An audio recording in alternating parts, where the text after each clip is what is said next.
Hello, hello, hello, hello, hello, hello, hello, hello, hello, hello, hello, hello, hello, hello, hello, hello, hello, hello.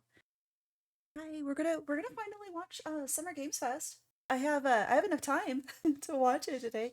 I know this is like a couple of hours long. Mm. I had some really good coffee. I ordered some top of the morning. It's chocolate salted caramel. Um, and it's really really good. Might be a new favorite. I got some other really interesting flavor to try. We got another one that's called jelly donut and another one that's marshmallow. Uh, their birthday cake one was my favorite one. But yeah, we'll see how these other flavors go. I like that they make coffees in a lot of interesting flavors. I like trying them. Yeah, so let's I guess get into this. We're gonna watch Summer Games Fest and then we might play we might take a break from Expedition 33 today, and maybe after this, I might play some games also. And then if you're watching on YouTube, I'll be separating that into the a VOD just for the Summer Games Fest, and then whatever gameplay I'll put that in its own VOD on its own playlist. I kind of want to play Dredge because we haven't played that. So maybe I might take a break after the Summer Games Fest, and then we'll play some video games. I don't know. We'll see. We'll see how I feel. Okay. Well, let's get this started because it's like really long, and we're gonna be here a little bit. Maybe if there's boring parts, we can just like fast forward it through. I don't know. But yeah, let's just get into it.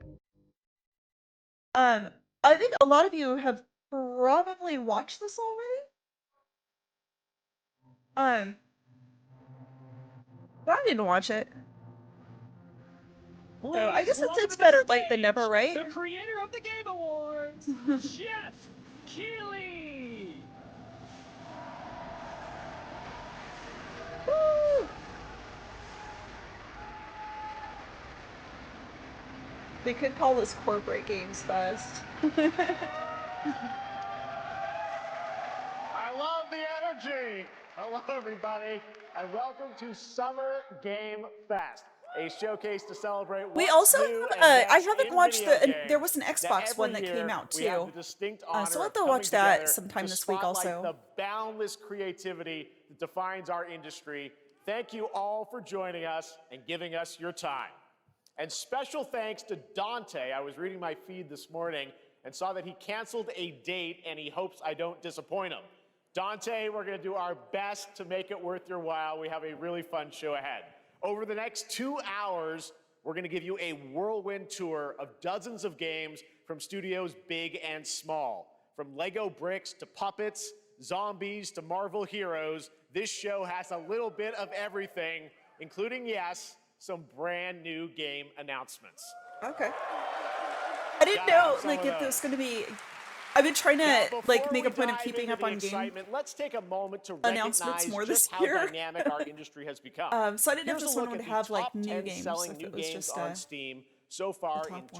2025 by units, Oh my gosh. according to Game I'm Discover still Co. working on the Repo Lots of collab great video. I'm games. almost done Now, with the it. list includes And beloved franchises, but sitting that collab that we did proudly was so at much number fun. one with over And I 13 think million units sold since February is Expedition is definitely my Repo, game a of the year. groundbreaking indie game crafted by a passionate team of just 10 people at SemiWork in Uppsala, Sweden. And closely trailing it is Schedule 1 from TVGS, a solo developer in Australia. It's inspiring that these indie creations stand side by side with heavyweights like Monster Hunter Wilds and the Oblivion remake. Absolutely. It's crazy that that inside was made only by 10 people. From Sandfall. I know they did use like AI assets, so I guess you would you could maybe do more with less, right? There yet, but it is a monumental achievement, earning the highest user Metacritic score ever recorded for a game, all from a team of under 30 developers who bravely stepped away from big publishers to forge their own path. One thing is clear. With digital distribution and engines like Unreal, today's most innovative projects increasingly emerge from outside the traditional publisher system. and that's something to celebrate. But with more than 18,000 games released on Steam just last year, more than double from 2020, the challenge now is discovery. And that's precisely why events like Summer Game Fest, our partner showcases happening all weekend long, and initiatives like the Steam Next Fest are so essential. These events help remarkable games, big and small, find their audiences. And hopefully, if you're watching this show, you'll discover your next favorite game. So, in that spirit, let's kick things off with a game from an independent studio who is thinking very big. In 2017, 4 developers broke away from AAA publishers to chart their own course. Today, they're a thriving independent studio of 30 creators. And what you're about to see is a powerful testament to what passion, freedom, and a small, dedicated team can achieve. Let's take a look at our first new game announcement.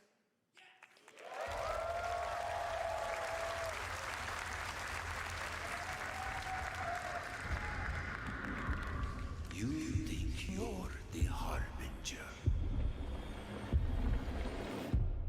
You might be. Oh no, I bet this is gonna have copyright music in it, and I'm going to I'll have to silence it, just so you know. They know naught of your nature. Hopefully Twitch doesn't get mad at me. You're a weapon, son.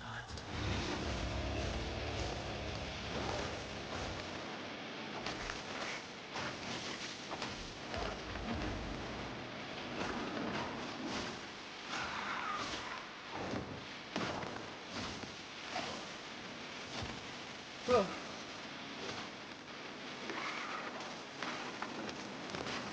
It's creepy. Like, very gory. I'm not gonna play this one, I'll watch you guys play it, okay? They'll worship you. This looks like a Cheese Whiz murder face. Murder face game. You're no god. But neither have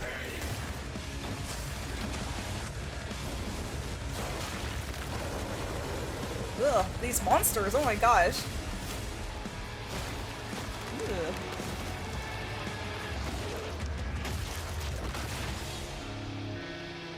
Mortal Shell 2.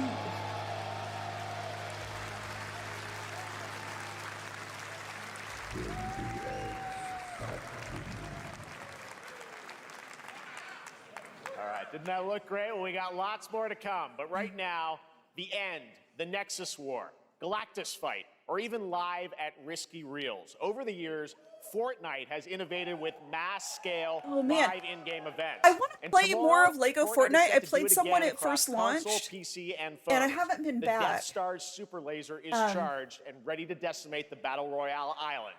But there's still hope. And Star Wars you and your things, friends can join the fight. but Lego Here's Fortnite the is first super exclusive cute. look at what you'll be part of tomorrow in the brand new live event, Death Star Sabotage.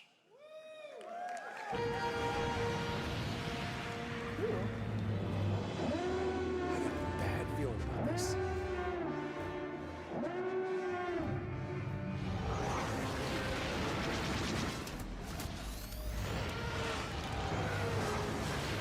Hit him with everything you've got. This is in Fortnite? That's crazy. Fortnite has become like its own Think I saw Jones. like its own game platform. There's like all these like games within Welcome to games. Summer Game Fest, a legendary game creator who is set to release his latest project in just a few short weeks. With each of his games, he pushes the gaming medium in bold new directions, and we are honored to have him with us for the first time at Summer Game Fest in person. Please, everyone, join me in welcoming the great Mr. Hideo Kojima.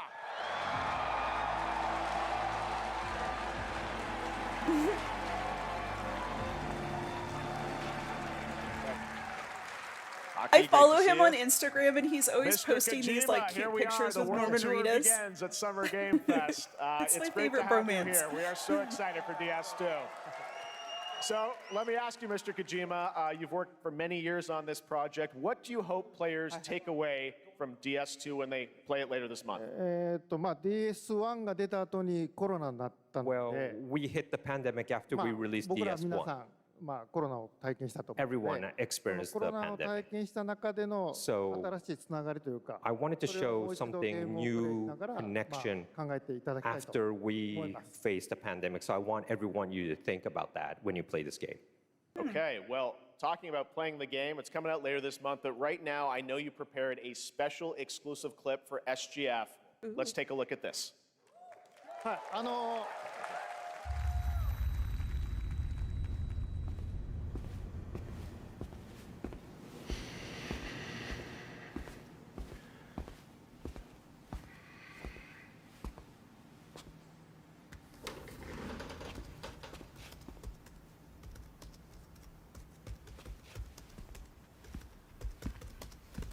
The sound is like very it feels very, I don't know what's the right word for that, like high fidelity. I don't know, it feels like everything's Welcome. very amplified.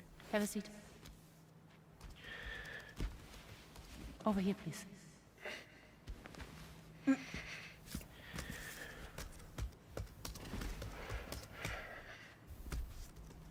Seems very nervous. Smoking doors in 2025? What's No this? smoking, please. He's like, I know, but I'm just gonna try anyway. So you are Neil Varner. Mm-hmm. What do you do? For living? I'm a porter.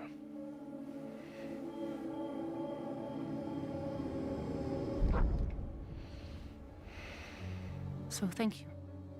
We're good for the day. Okay. Thanks. Oh, is this like a therapy place? Neil, Maybe not. What?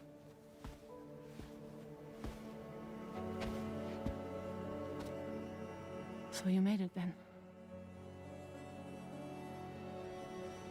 Sorry. You really don't remember me.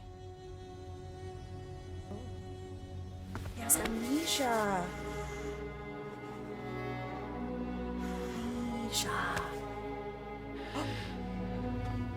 They have matching scarifications. Oh, so romantic. You're alive. Whoa. Stop. Wait, how did Stop. Like, Stop. right on her face? What?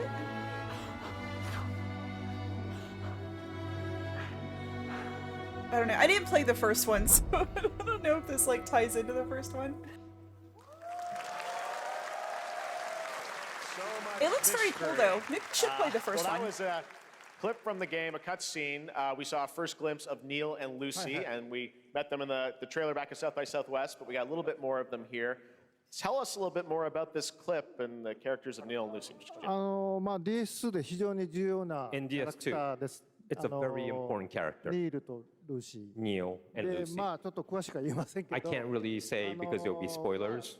手にカニ座の刻印が You 2人ある saw the cancer mark on both of their すごい hands 深いつながりがあって、 So they have これが this 物語に deep 大き connection く関わってきます。 and で reveals 前回throughout the ク story. リフっていう人気キャラクターがい And ま last すけど、 time on マツさんが DS1, やって we have Cliff, で who was 物語 played by 的には Mats. 彼はもういなくな And った of の course, で、 by story, you 2 know, では出せ he ない will not be in で今回 DS2. ニールっていうのが But マッ this ツさ time, んの代わりというか、そ Neil の will 同 be じような like 役割を担って playing like the role that 登場 Mats します did for DS2 で、this クリ time. フすごい人気あったので、 And Cliff was a very ク popular リフを超えるようなキャラク but タ I ーを作ろう think として、ルカさん We に have お to 願い kind し of て、 like top that 結構いい character. キャラクタ So ーになった Luca と Marinetti was a great 非 actor, 常に and I 心に think 残る演技もして it いた was だい great. て He did a great performance, so I think you'll like this new character, も Neil, う too. 20日後にゲーム出るんで、 Well, the game's going to be out in 20 days, so I'm not going to give any Oh, spoilers. 20 you days. know. That's like 15 I now? know. I brought today. Or But there is less? more to share, and you won't have to wait very long to learn no, more this came about out the 10 game. days Actually, this ago. Sunday, as part of Summer Game Fest, you tune into the DS2 live game 10 more premiere, days. Where Hideo will be joined by many members Are you guys of the excited cast about who'll be this? If you're sharing, watching on a YouTube, new let me know in the demo of the comments. game, Did you live play the first gameplay one? demo What did you alongside think Elle of it? Fanning and Troy Baker, and I'll be there hosting it. And let's just say this is not the last that you've seen of Neil this weekend, and we'll leave it at that. ニールのゲームプレイシーンっていうの Yes, を出し I'll ます show you ので the gameplay scene of 見に Neil. 来てください。 So hope you enjoy. Will join us Sunday too. Excellent. All right, thank you so much. Hideo Kojima, everyone. Great to see you, Mr. Kojima. Thank you. All right, and now I'd like to introduce my co-host for Summer Game Fest. She's along for the party, a veteran games journalist on GameSpot and the co-host of the Friends Per Second podcast. Please join me in welcoming the incredible Lucy James.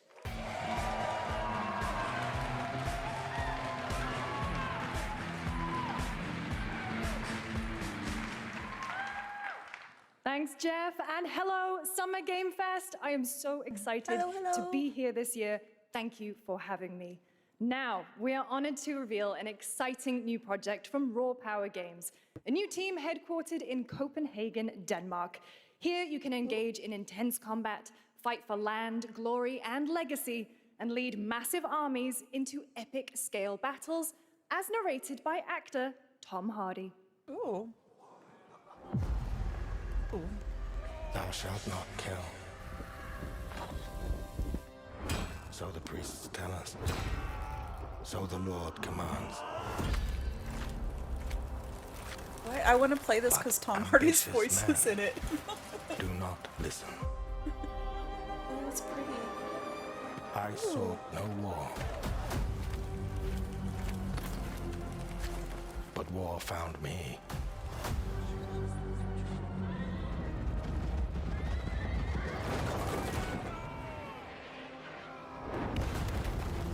I became like them. I took up the sword, prayed I could win redemption through my deeds. But some paths, Game looks so cool. once taken, have only one ending. I mean, I guess these are probably just cutscenes. I'm gonna need a new graphics card. I'm gonna have to do some upgrades to play new There is games. only death. Yeah, upgrade graphics card and processor probably.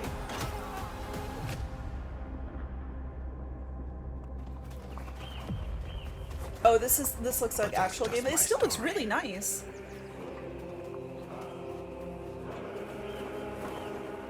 Go write your own.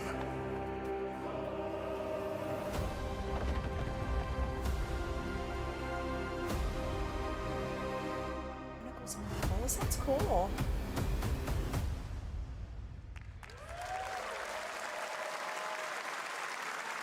All right. That was a very cool new project in a brutal European medieval world. Now it's time to hang on to the edge of tomorrow. Sonic Racing Crossworlds is a thrilling new entry in the legacy of racing action games within the Sonic franchise. Crossworlds brings other worlds and familiar faces to Sonic Racing, including surprise guest characters being revealed here at SGF for the first time.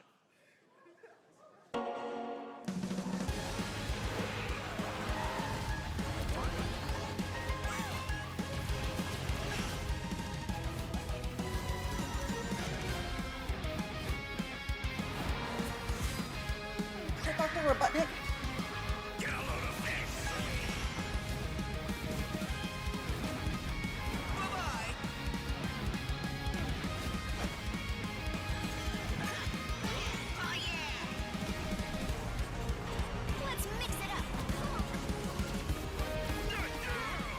This looks pretty cool. I think like Sonic games can be like really hit and miss.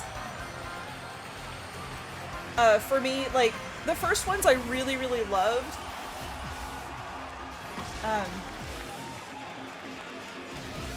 But I don't know. I don't really play any racing games, but I was like the new Mario Kart world I thought looked really fun. This one looks like it could be pretty fun too.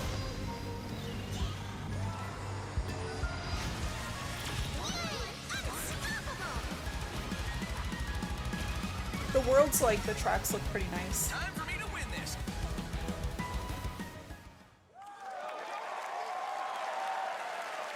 Coming in September, but that is not all. we'd like to introduce the man behind the creation of everyone's favorite blue hedgehog, Takashi Iizuka. Thank you, Jeff. I'm honored to be here to talk about our latest Sonic Racing game. Sonic Racing Cross World is the next generation of the Sonic Racing series, developed by Sonic Team and the Sega Arcade Racing Team. You can feel brand new experience from the new future travel ring, which you can warp in the race. Also, unlike another kart racing game, this game will have online cross-platform matchmaking. Oh, okay. We're not going to have that in Mario Kart Worlds. You can race against all of your friends across all of the platform.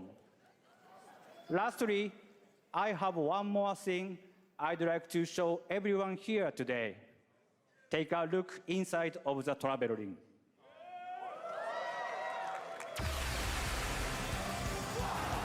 Oh. Oh my god, everybody's like screaming, hollering so much for this. What? Minecraft? And Sonic. I guess you could say, you gotta go craft. Well, I gotta laugh. That's all I want. That's all I want. Next, we're excited to reveal a brand new action RPG from Bandai Namco Studios. Ooh. Embark on a journey across a dark fantasy world and uncover a vast story that eclipses time. Yeah. Oh no.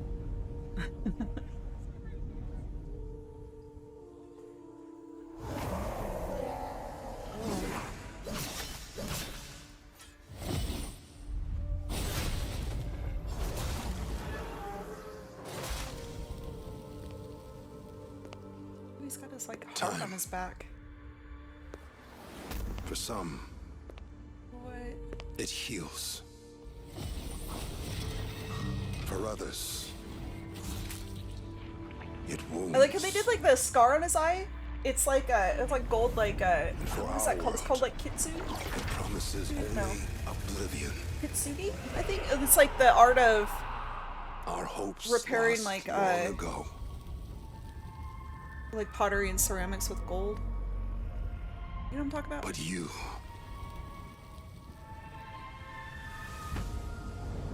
have the power to change all of this. He has it on his hand. Oh, it's on. Aw. If time were a weapon to wield, could you undo the sins of ruin? In this time,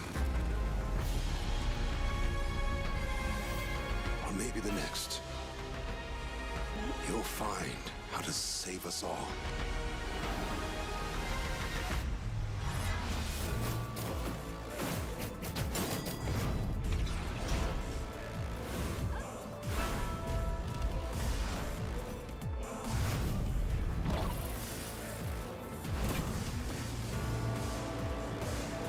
Oh, I got a motorcycle.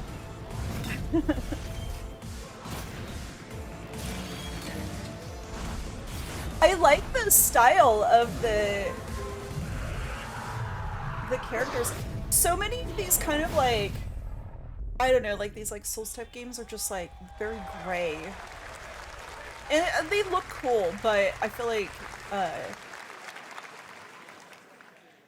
they're kind of overdone. Like there's just too many games like that. Like it's fine I think to have that style of fighting, but like I would like to see wider varieties of palettes.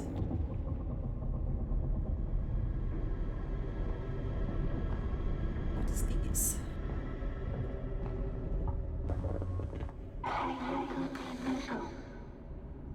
Oh, this reminds me of like Little Nightmares. Oh,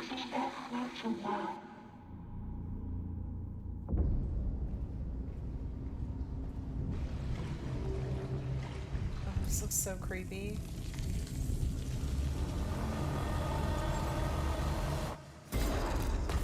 Ew. Ah!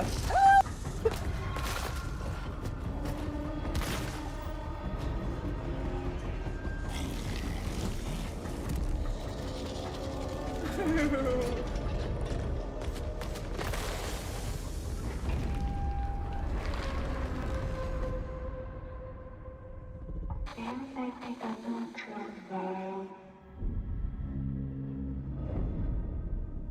Abyss.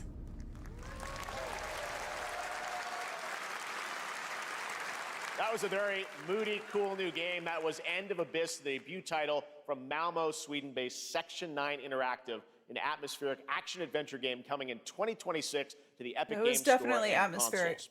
Next, we'll step into the black and white world of rubber hose animation with Mouse PI for Oh man, Hire, I saw a developed by thumbnail for this first-time game. developer Fumi Games and published by PlaySide, releasing later this year. Here's a quick new look at the game and the reveal of a familiar voice. There's something rotten at the heart of Mouseburg. Crooks beware. Detective Pepper's in the house. There are those who would bend the city to their will, Dumb wise guys and fake cheese wheels. and those who do anything to save it. This looks really, really cute. They won't even know what hit them. I know, I just said black and white color palettes are overdone, but not with rubber hose animation. Another role for Troy Baker. All right, that's not all from PlaySide. Now comes the announcement of another ambitious project from this independent Australian developer. We've been talking to them for a while about this project, which builds on their recent launches of Kill Knight and Age of Darkness. But this takes things to a whole new level. It's a premium real-time strategy game built for PC based on one of the most iconic fantasy franchises in the world. Any guesses? Let's take a look.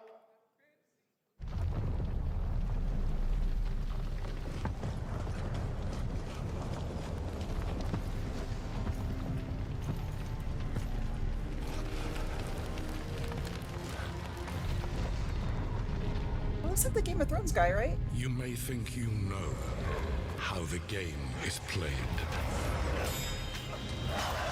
But this is not the game you know. Oh, it's totally like you can hear the music that I'm talking over. Yeah, this is Jon Snow, right? Is that his name? I only watched the first 2 seasons.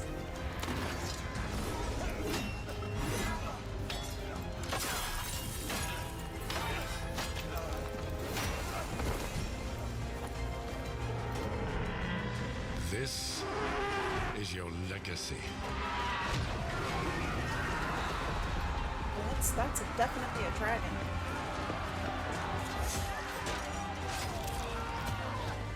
You decide This looks better than the show. who wins and who dies.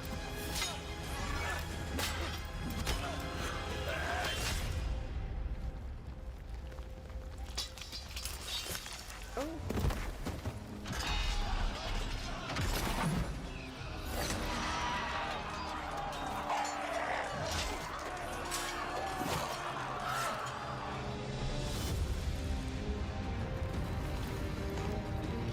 Whoa, what?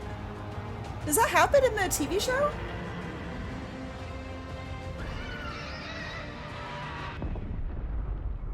Game of Thrones. War for Westeros. Oh, that looks cool. Yeah, Jon Snow was like my favorite character in the 2 seasons that I watched because he was like the most sensible one. Like everybody else was just batshit insane. Action adventure RPG.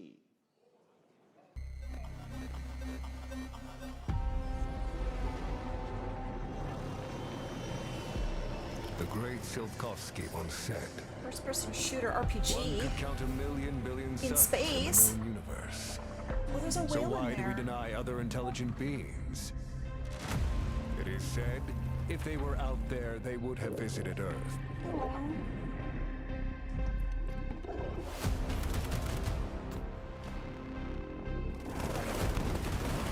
My answer Very nice is, environments. maybe they will visit us. But time has not come yet for this. The dawn of a new era. The era of atomic heart. 2. Atomic Hearts.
That's right. Atomic Heart 2 is in active development at Munfish on Unreal Engine 5, a spiritual successor to the first game with a retro-futuristic world on a global scale, and this time there's a greater emphasis on RPG elements and player freedom. But that, believe it or not, is not all from Munfish today. Oh. We've been busy. Is it recording? Yeah, it is. It's in the sky, a giant cube. Oh, it's the Borg. I can still barely believe it myself. Resistance is useless. When it showed up, I was in the lab. I didn't even see it. You know, I felt that same fear, though. A terrible sense of my own powerlessness.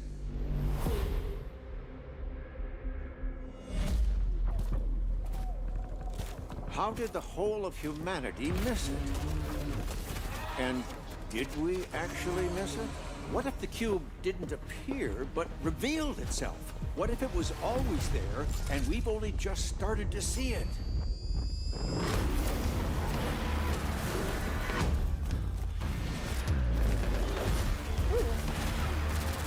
No biomes.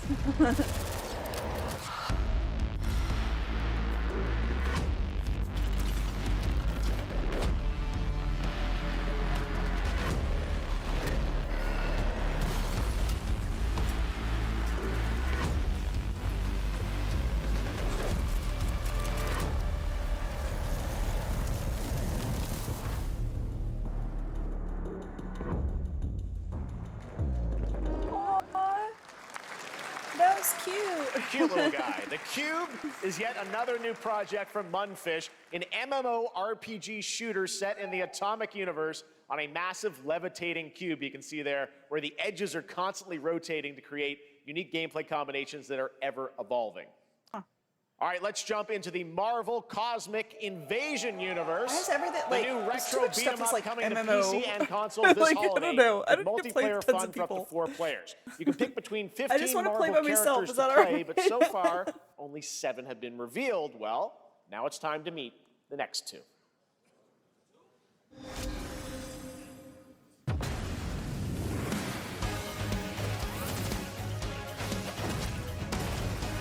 Oh, I like this. This is a nice palette cleanser. It's all bright. Oh, we got pixel art animation. Yes.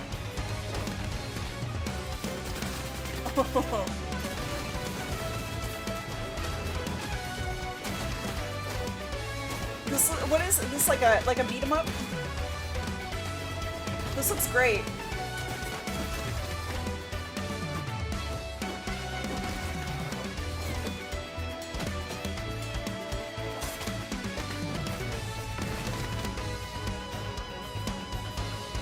I love pixel art animation. It's so good.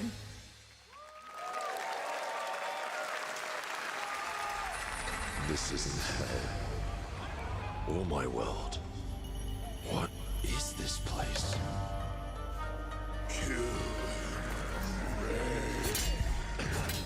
Also, Oh, did we see something about this already in another you don't have a chance.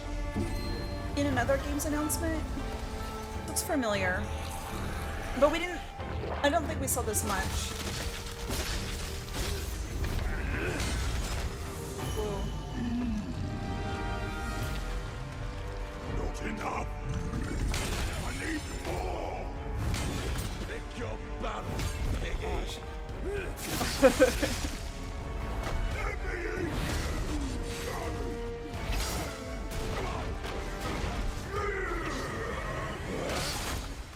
Musashi!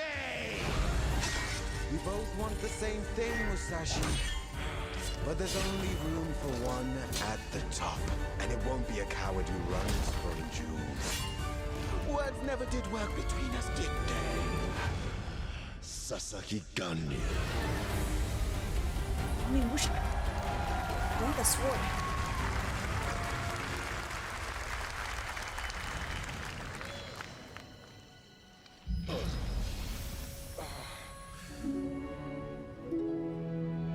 graphics, man. Like, so many of these games are like really trying to push that realism envelope.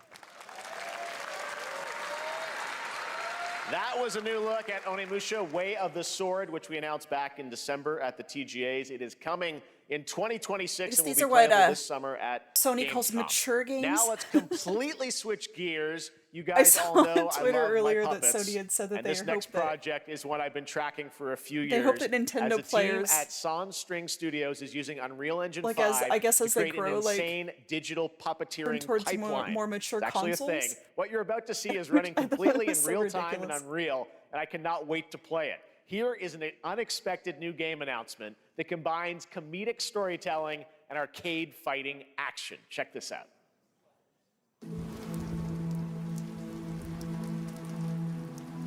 Oh wow. Fuzzy, the tournament of a million punches It's you'll like get Muppets. yourself killed. Unadoptable orphan. All right, you little sick of fuzzy shit. Show me what you got. Oh man.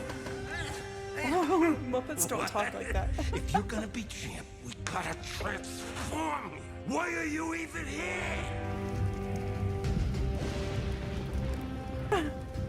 Don't waste my time.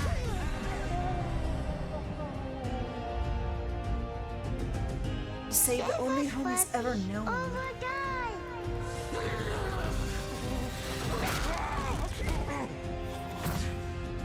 Atta boy. Atta boy.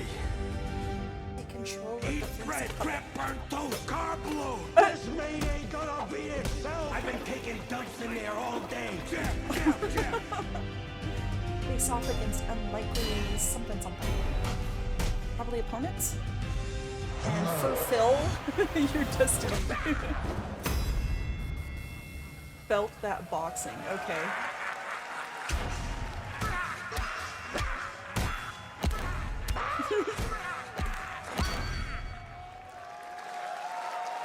I love the idea of like Muppets and like a serious Super fun. roles. Gotta wish list that, right? All right, well, next it's time to see the announcement of a brand new game in Deception We Trust. An ancient white castle deep in the mountains, lost to time and legend. Only the chosen find their way here. Gathered from every corner of the earth, divided yet bound. Wolves and lambs, engaged in a perilous dance of wits, a game where truth is but a shadow. Enough theatrics, I'll get to the point. Killer Inn is a murder mystery action game. The killers lurk elusively in plain sight. Kill someone and a clue will remain.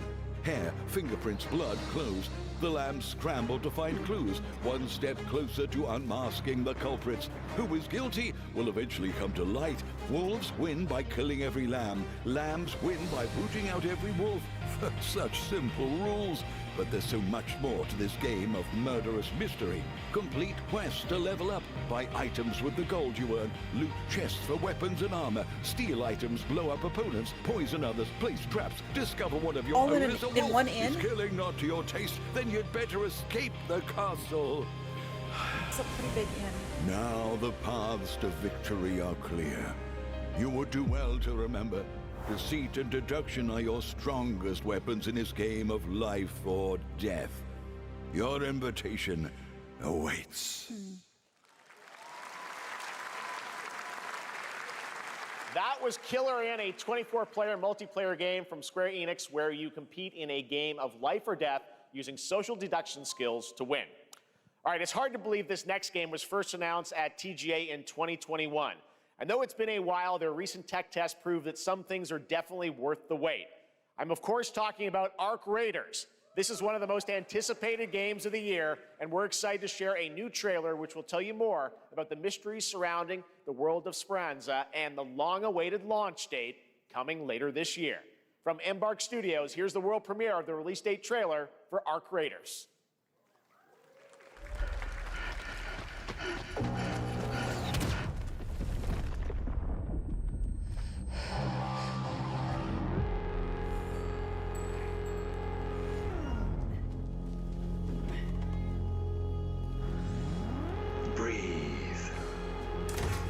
Let your body settle into a slower rhythm. Clear your mind of all distractions. You don't have to walk this path alone. Surround yourself with resourceful friends. Got that cyberpunk vibe.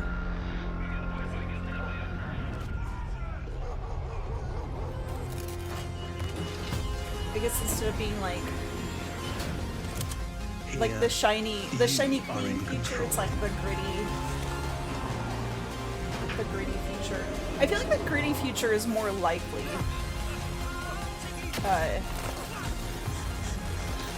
It's be really hard to like keep stuff pristine.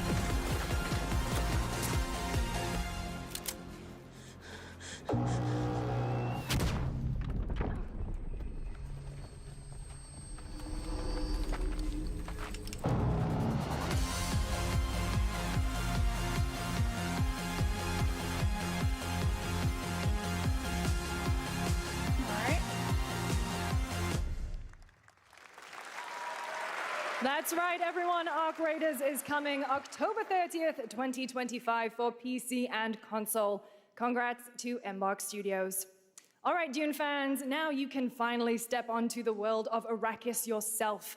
Dune Awakening combines the survival and MMO genres with a thrilling cinematic story. It arrives on PC in just a few days on June 10th, but you can play it right now in Steam Advanced Access. Here is a brand new look. Advanced access.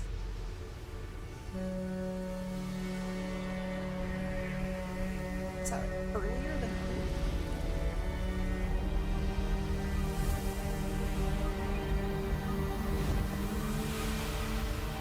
Oh man, if you want to hear some interesting stuff about Dune's like architecture, I would check out the videos that Dami Lee did. She is an architect and she talks about like the brilliance behind the architecture in the movie. It's very interesting.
There's like build element, like they were building a structure earlier and then they're building a vehicle. I wonder if there's like, it's got crafting, I guess, I think, maybe. It looks like it might.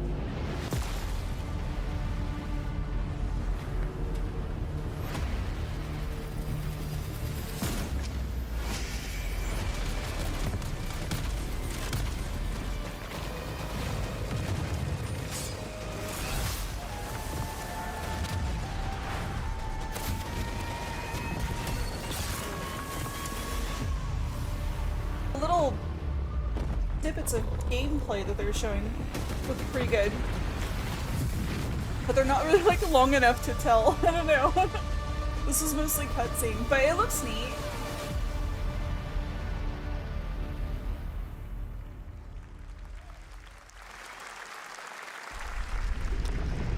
Lots of big ambitious MMO games. Consumed by the void. Consumed by void.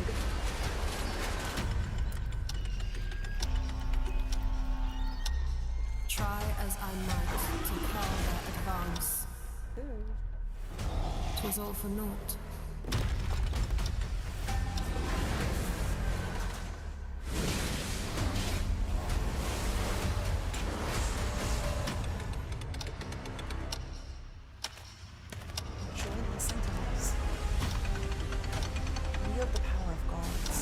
say time stops for no one.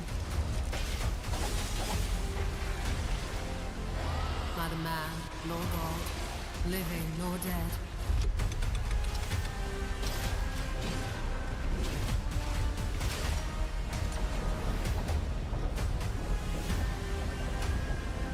Yet what then of those who deigned to turn back the hands of fate? To save what remains of our broken worlds. You need only take my hand. This is like Destiny vibes. Big Destiny vibes here in this scene. Where your journey Odyssey awaits.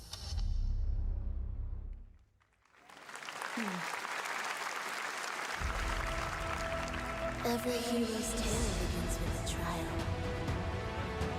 But the true lead of the story has yet to emerge. Whatever's coming next will not be easy. I will never forget my cause. What is more compelling to you, sir? Just as he once came to me, filling that dark tower with light. Yeah? What happened while I was out? So I hear you're looking for someone? This is great. The victors show no mercy to the defeated. People here despise weakness, worship strength, and crave glory. I never doubted that you would end up here. I'm merely curious. What ending have you penned for Oh, it's Withering Waves. I was like, it does look like Withering Waves. Why is this? That's already out though. I guess it's like new content in the vessel. Such a tiny nuisance. Oh my gosh, the art style on this looks so cool. I know all your secrets. Oh jeez, this looks like a platformer. I don't know, I suck at this. Platforming and parrying. Come back. This looks really cool though. That's Mio Memories in Orbit, a stunning new Metroidvania platformer that has a demo on Steam you can play right now as part of Next Fest. What you're Maybe about I'll to check see out the next demo is and a see if I stop-motion co-op platformer can where play it. everything has been crafted by hand. It's called Out of Words, and I'm honored to show it to you today.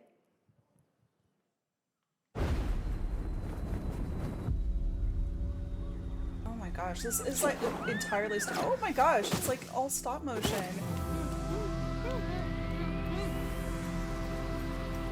A handcrafted co-op. I don't know what that is, but it's super cute.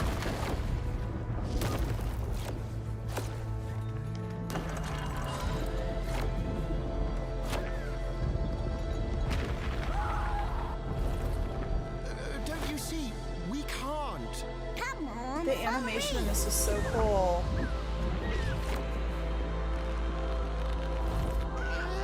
You don't see stop motion stuff like very much because it's like a huge labor of love.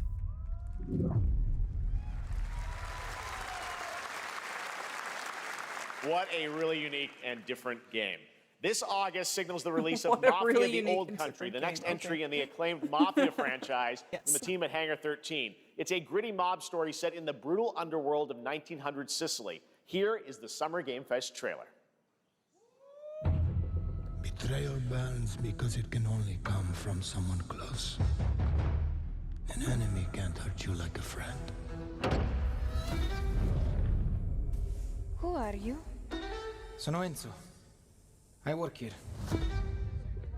My friends, my family, my beautiful daughter, Isabella. Don Torrisi looks out for people around here. Sometimes the client is feeling less than cooperative and we need to, Teach them a lesson. Teach them a lesson. remind them of their obligations. This is between us and Spadaro. Where I come from, commitment means everything. If this is how he wants it, this is how it'll be. The Dons noticed you, Enzo. This is an opportunity. Do you wish to commit to this family? Enzo! We can't let them get away! When Isabella became involved, it became our business.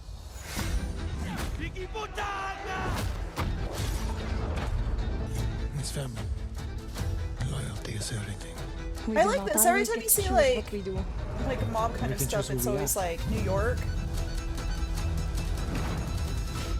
And who are you, Enzo? Oh, that's kind of nice to like. And if you thought that guy was a stud, just In, wait like, till you earlier see this setting? next game. LEGO Voyages captures the creative, hands-on spirit of classic LEGO play and will also support a Friends Pass, just like Split Fiction. Here's the first ever look.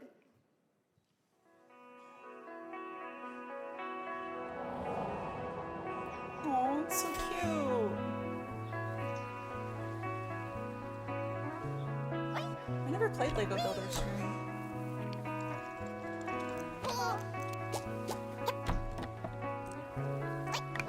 Oh, they're so small.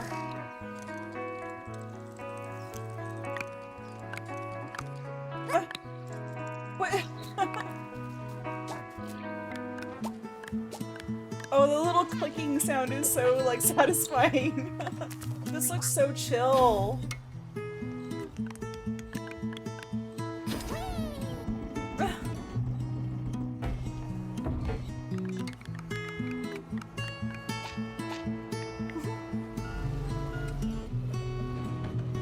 How cute. This looks adorable.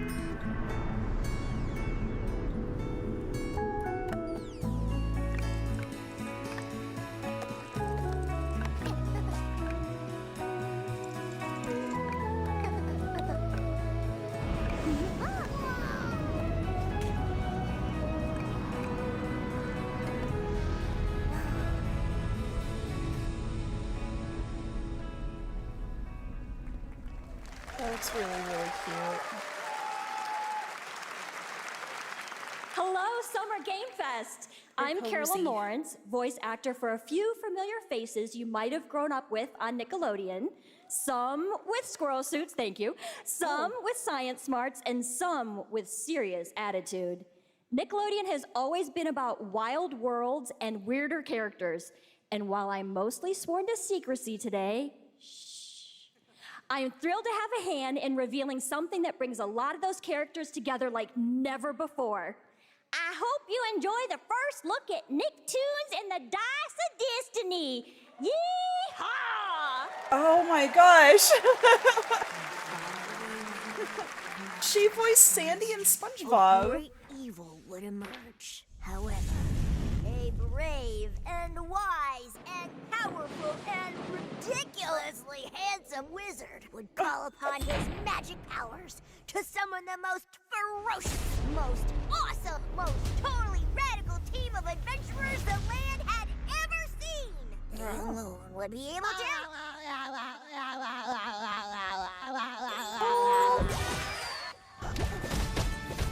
Imagination! Go big, go burn!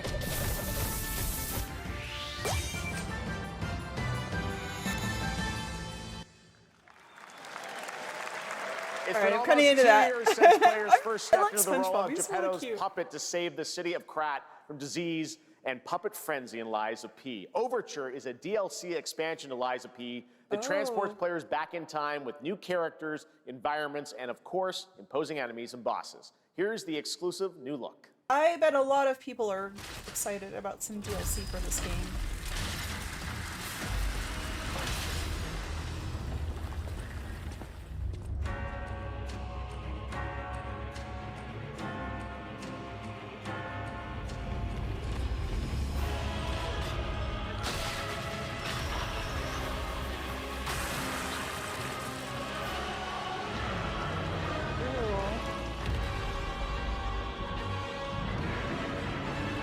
God, all these monsters today, like who the hell thinks up this stuff is so crazy?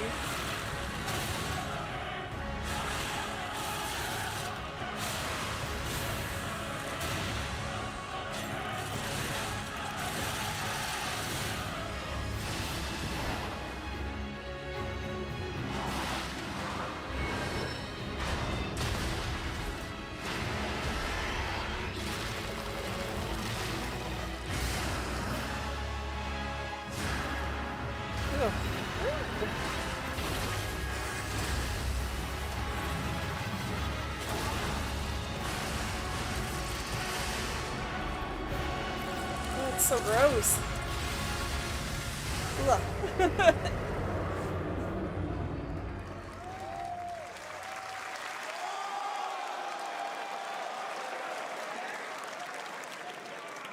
Yes, that's right. Overture is available today across all platforms to play, so enjoy it this weekend. All right, next up, the small video game publisher Serenity Forge, based in Boulder, Colorado, shared this game with me a few months back with a DM that said, Doki Doki Literature Club meets Silent Hill. That piqued my interest. I think you might get a kick out of this announcement, too.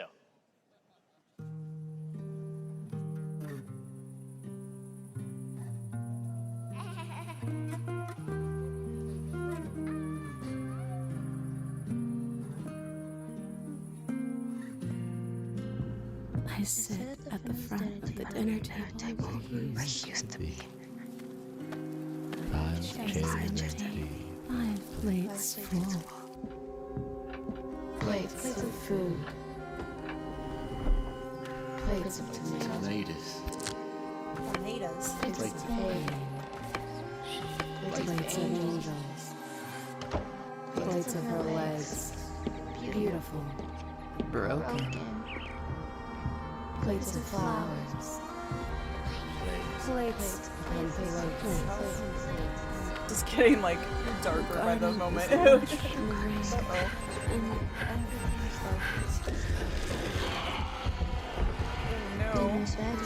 Dinner's ready. Come and eat.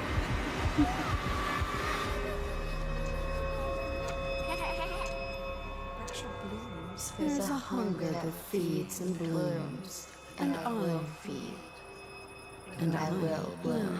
The juxtaposition of the tiny, like, cute anime girl and, like, the, like, horror. Oh my gosh.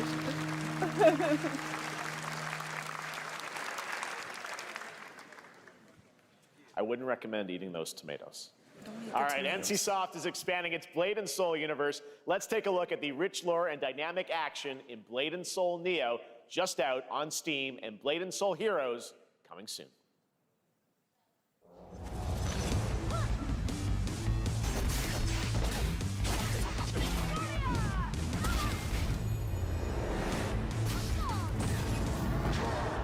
New Warlock class.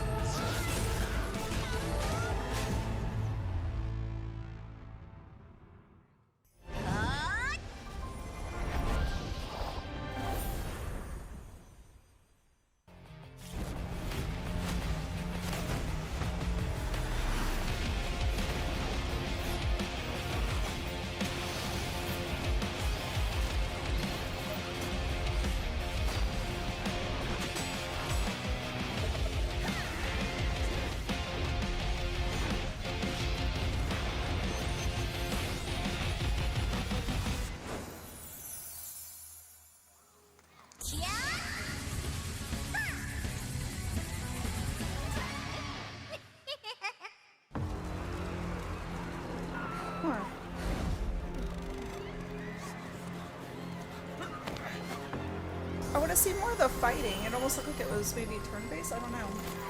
Maybe not.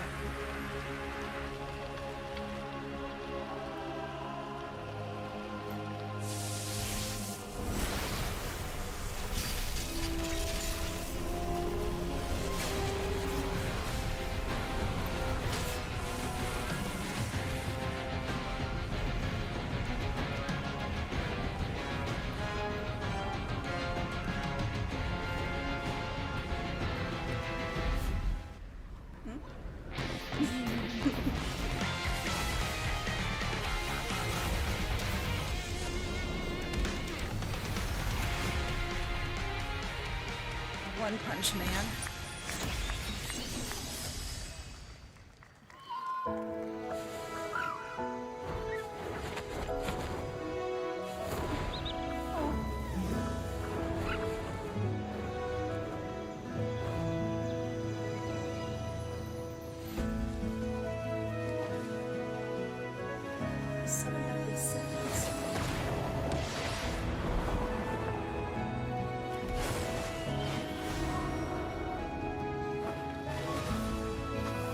This is cute.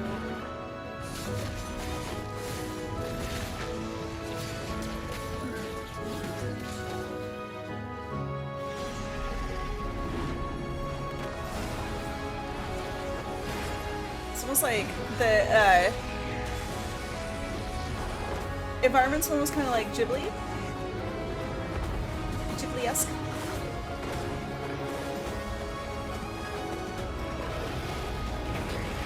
Maybe not here. When they were showing like the green.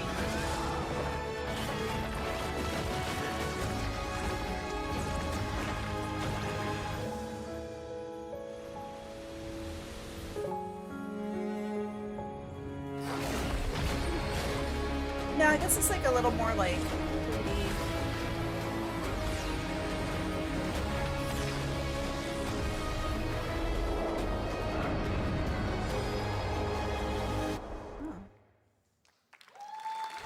That looks like a good one.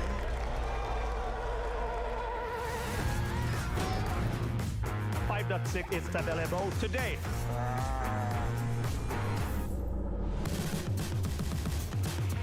This is a technological showcase set in the world of The Witcher 4. I need Unreal to quit updating because I'm gonna have to get into a new Unreal computer. Engine. You're seeing me live in real time.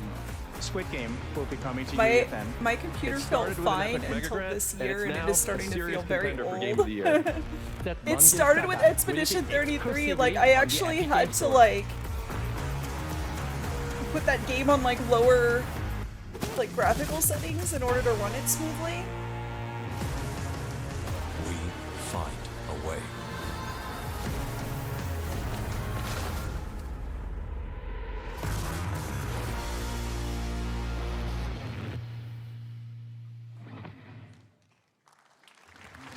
We altered the course of nature, unleashed genetic power across continents. Now it is up to us to nurture what we have set free, to find hope within this chaos.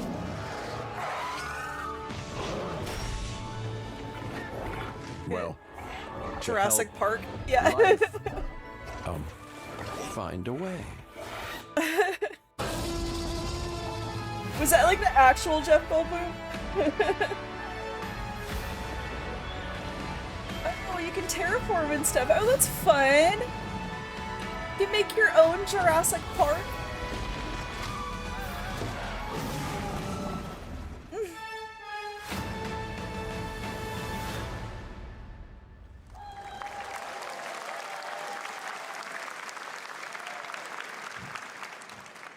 Hi, I'm Celia from Yacht Club Games.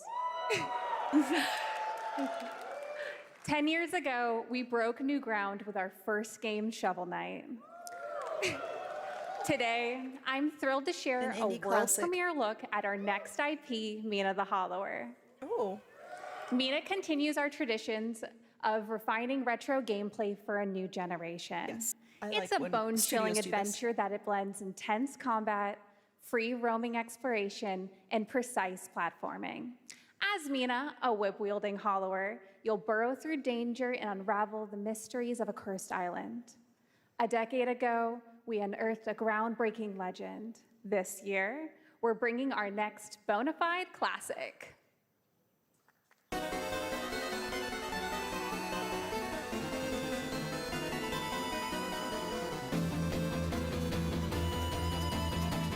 Oh my gosh, this is like...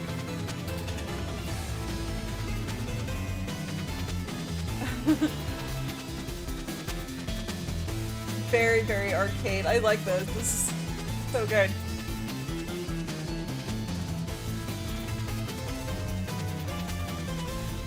I wasn't expecting like a... It's like a top-down like that? In pixel art? I don't know. Shovel Knight wasn't like that. I was kind of expecting more Shovel Knight artwork. This was surprising.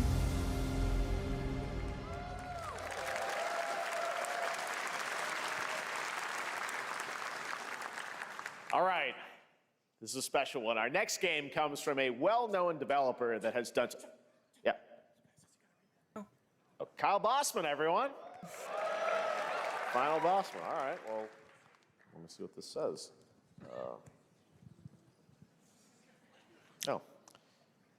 Hey, Jeffy. If you're reading this, it means three things. Number one, you're killing it at the fest with your oodles of totally natural charisma. Debatable. B, I'm at your house playing long darts with the fam. And 3, you're gonna do me a solid and skip that Silk Song trailer so you can pimp my revolutionary VR gaming venture that will shock the industry probably. A wet one on the lips, comma, shock the industry wait. probably. All World right, premiere. let's take a look. Ooh, Red Band trailer. Hell yeah.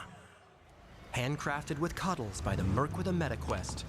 Kick back and bask in the glory of gaming's first quintuple A tropical farming sim experience. Quintuple A. Oh, hi, new friend. Oh my god.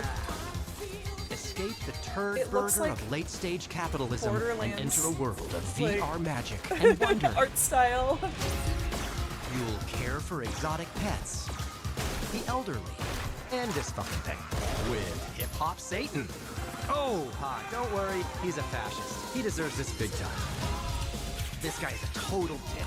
This is gonna run on Quest 3? Who designed this shit? That's pretty wild. I wiped my ass on this first. You're welcome. Yeah. Who got the lobotomy with fries? All your dreams of being inside me come true in VR. Spider-Man gets Insomniac, and I get this shit? I'm craving Korean barbecue now. Is that This weird? is like probably one of the best games that I've seen come out for that. There are games coming out all the time, but Neil Patrick Harris is dead. I don't know. All right. Last year at Gamescom, we announced Dying Light the Beast, the culmination of a decade of Techland's experience building survival horror games. I still feel like Kyle maybe Crane a lot of is stuff back is as the kinda player clunky. character in this title that blends open world and action survival horror. Let's take a look at the latest trailer with some big news, the release date.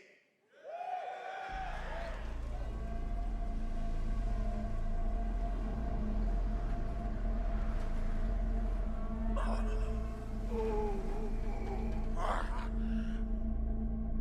my god, zombies. What can you tell me about the Baron? He's a narcissistic sociopath. He's experimenting on humans like they're lab rats.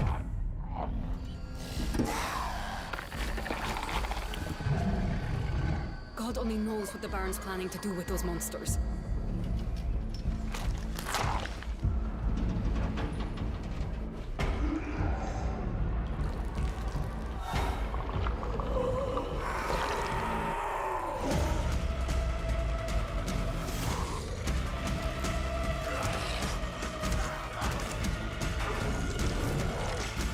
Ew.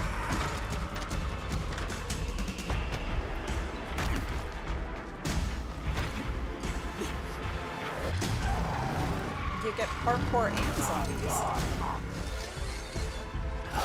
I don't care how high his walls are or how big his army is. That fucker will pay for what he did to me. Oh. All the years he took from me, all the agony he put me through. You want revenge? Damn right I do!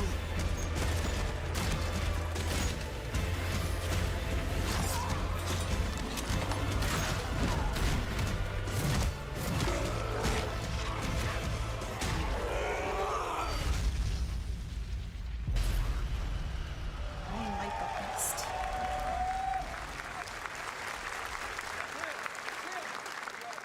Kyle, E&F is an old chemical factory south of the city. The Baron's men operate out of there. Then I'll go there and fucking kill him.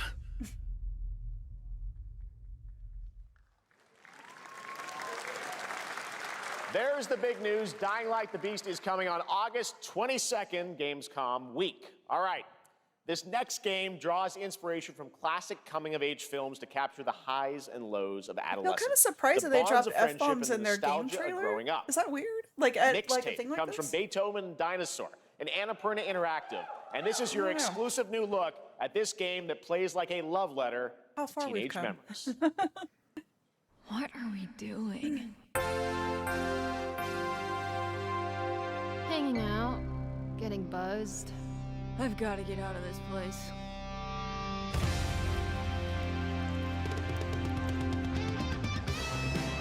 Have end of an era, when everything's about to change, it's time to look back on your greatest hits.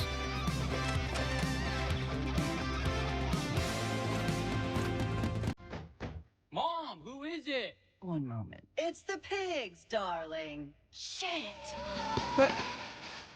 This year, experience a retrospective like no other. Beethoven and Dinosaur invites you to relive the teenage riot, to spend one last night together before school's out forever. And with a soundtrack this good, it's gonna be one hell of a night. And The Cure. I love The Cure. It's my high school years in music. Experience it for yourself. Mixtape. Nothing but the hits.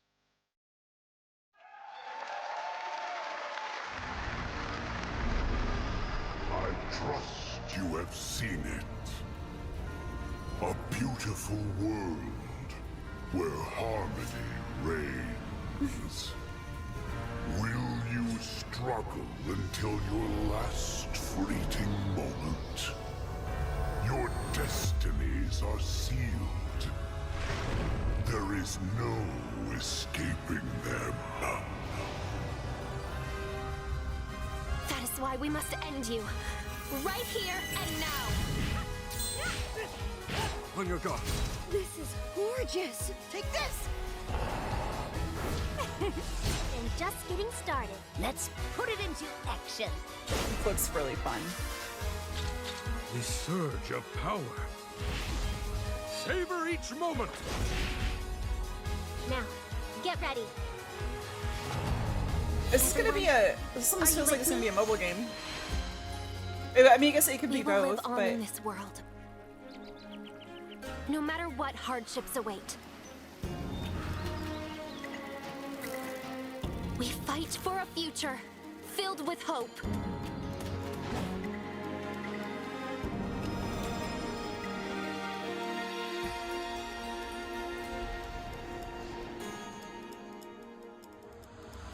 Toa and the Guardians of the Sacred Tree.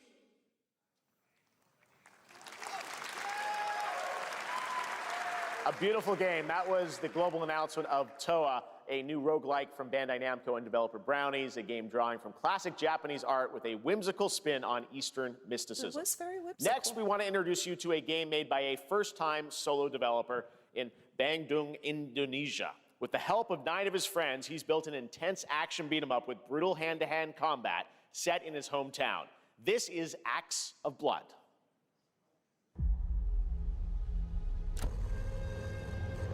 They left me with nothing.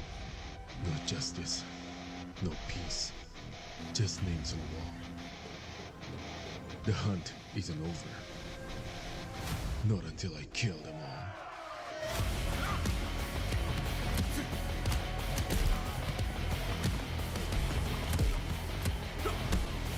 One dev and 9 of their friends.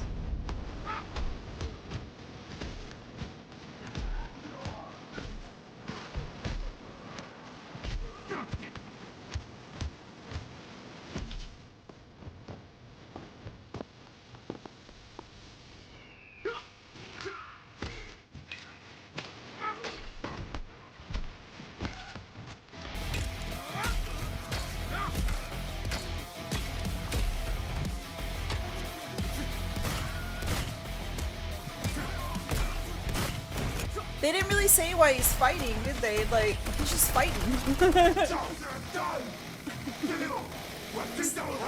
Bad dot lines. The bad guys just keep coming.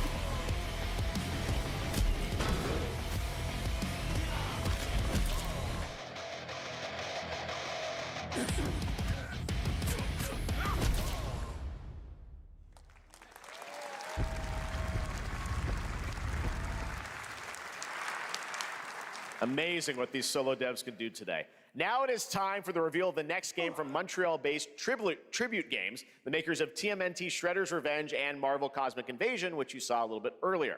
If you're like me, you've been waiting for more than a decade for for this reveal. More than a decade.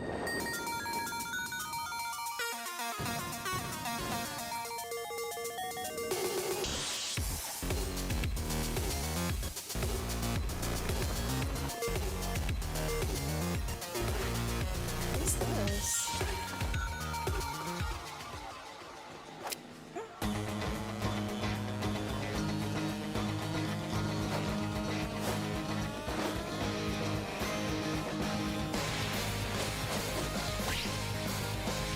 Oh, it's a new Scott Pilgrim.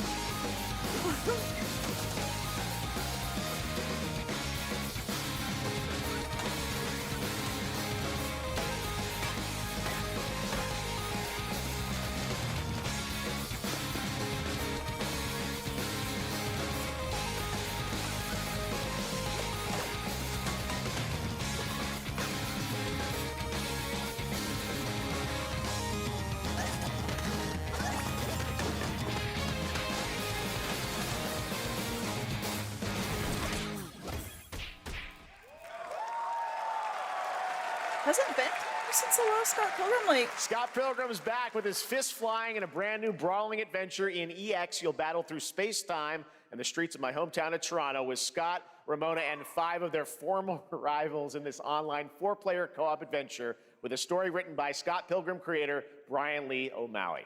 All right, we're going to be right back, Nice. but first we I have played a the very game special that was message out from Maggie Robertson, around the time that the movie TGA came winner out. in I don't know if 2021 there was another for her one after performance that. in Resident Evil Village.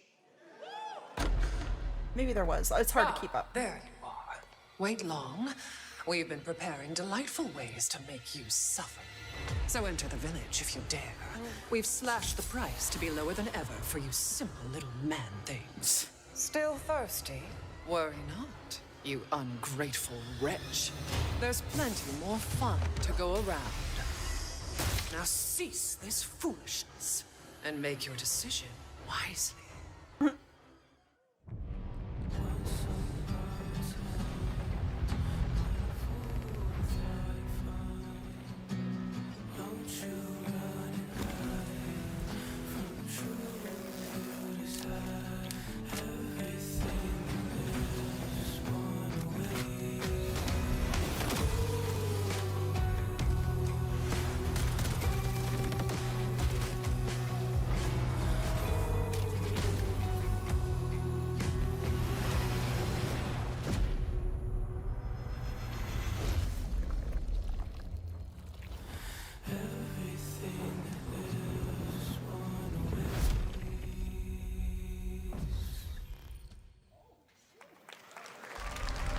Since the dawn of time, humankind has been obsessed with the hard.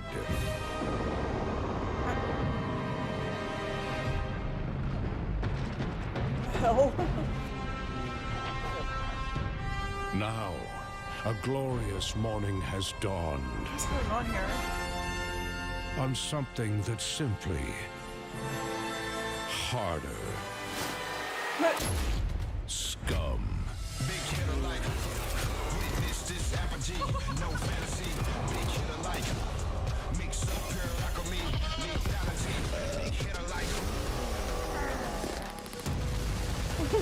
What the fuck?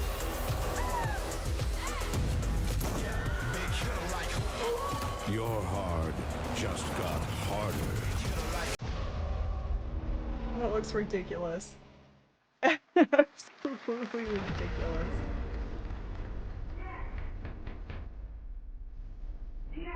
All these trailers look like movies. What are you doing here? Come with me.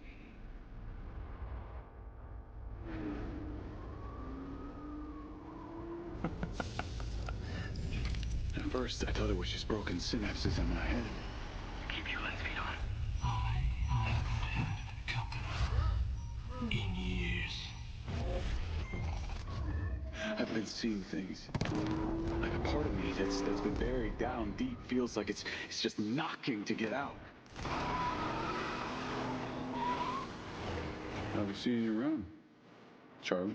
Maybe this is the real. Diaz, you were a good soldier.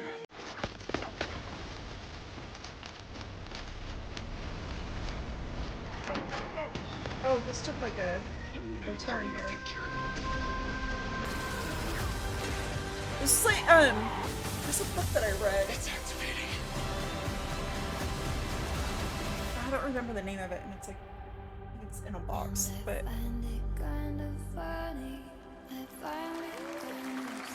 I don't know, that like kind of reminded me of until they got into like wartime battle stuff, but. Oh! Interesting. Hi, Did you hear that guy? It's a CEO fire. of IO Interactive. We can't wait for you to discover Mindsight when it launches on June the 10th from Build a Rocket Boy and IO partners. And yes, you may have noticed Agent 47 will be contracted for a very special assignment in Red Rock City. This week,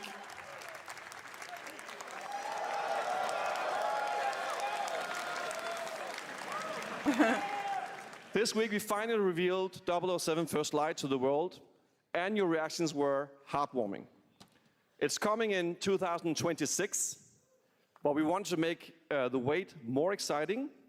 We are bringing someone into Hitman, the World of Assassination, who is very dear to the Bond universe. Let's take a look. Oh, yeah?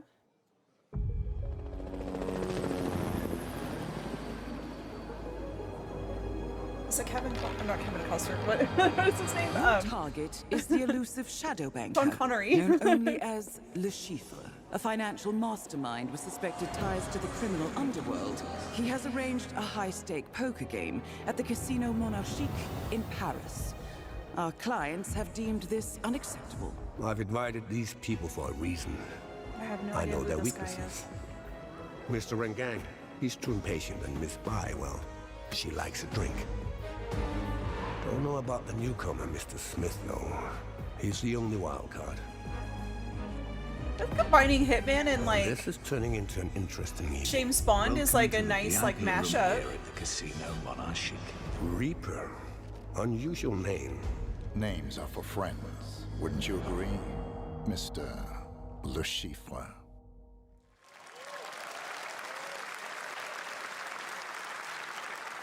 There you have it. Hitman and 007 are coming together in a very unexpected way. We know our players waited a long time for 007 First Light. It's just around the corner, coming out next year. However, Hitman is live right now. So I thought, why wait? And I asked a fellow Danish friend to join me here. As a matter of fact, he is here with us today. That's right. Everyone at Summer Game Fest, please welcome the great Mads Mikkelsen.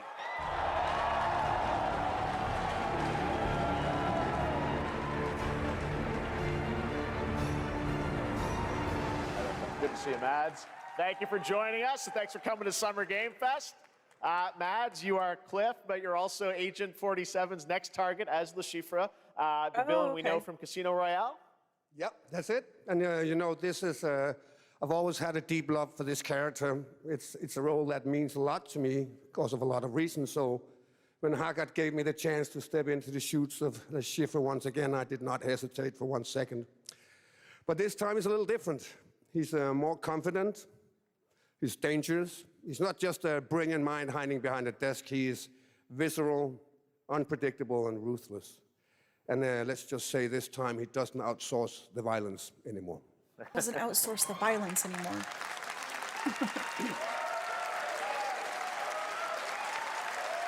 So this mission is set in a casino in Paris. We want to make an homage to the movie Casino Royale while keeping surprises for our players.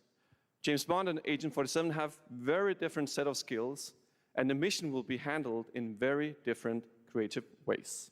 Yeah, he's not going to beat me in poker. He's going to figure something else out. So I guess it is not just about the shot, it's about the bluffing around the table this time? Yeah, sure, exactly. It's the Chiffre is always like 2 steps ahead of you. He reads you before you read him, so it's a little like bringing a chess player to a poker game. We built the mission to allow several parts, unexpected characters, appearances, and even custom poker mechanics. Wow, all right, well, when do we get to play this? That's the best part.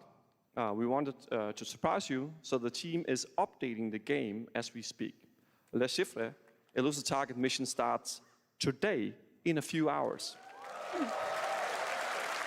For only 30 days, and if you play it, you will unlock a unique reward in 007 First Light. Amazing. All right. Well, Hakan Mods, thanks for joining us for Summer Game Fest. Appreciate it, guys. Thanks for having me. having So us. much. Thank All right, you. great to see you. Great stuff. All right, now here's the announcement of a new party game coming later this year that will delight LEGO fans, made with over 1 million LEGO bricks, 300 minifigures, and over 700 trillion minifigure combinations. It's Saturday night somewhere, so make some noise for LEGO Party! Get ready! For a nail-biting competition. We're minifigures, Dad. We don't have nails. It's an action-packed contest to collect the most golden bricks. But will you be helped by friendly krakens? Or hindered by evil monsters. Or lightly toasted by a flying lizard with wings? That's a dragon, Ted. And what about our amazing mini-games, Ted? We've got more of them than you can count. More than 10? It's actually more than 10? Like 60. I think the other Lego game looked cuter, or like more fun to play. With surprises around every corner, anything can happen. Anything? Anything.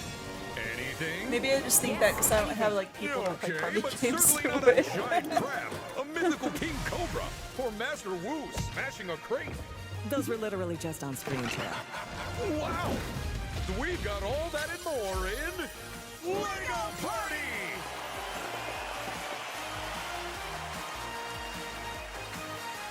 Whoa, that is looking mighty tasty.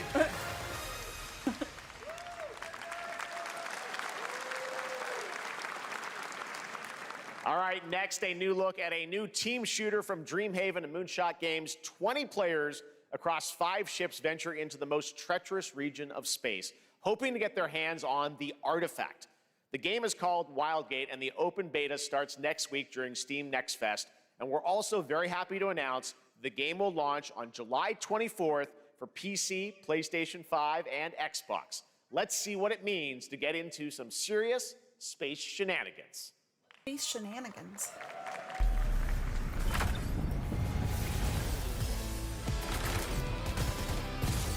Danger. Reactor overload.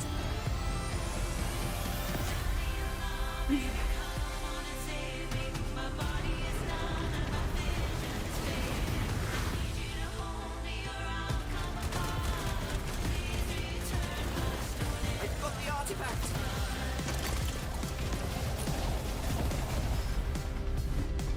Laser round installed.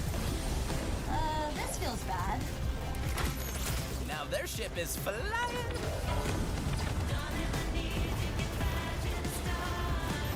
Is that the artifact? Safe with me. This'll be good. Good thing that wasn't our ship.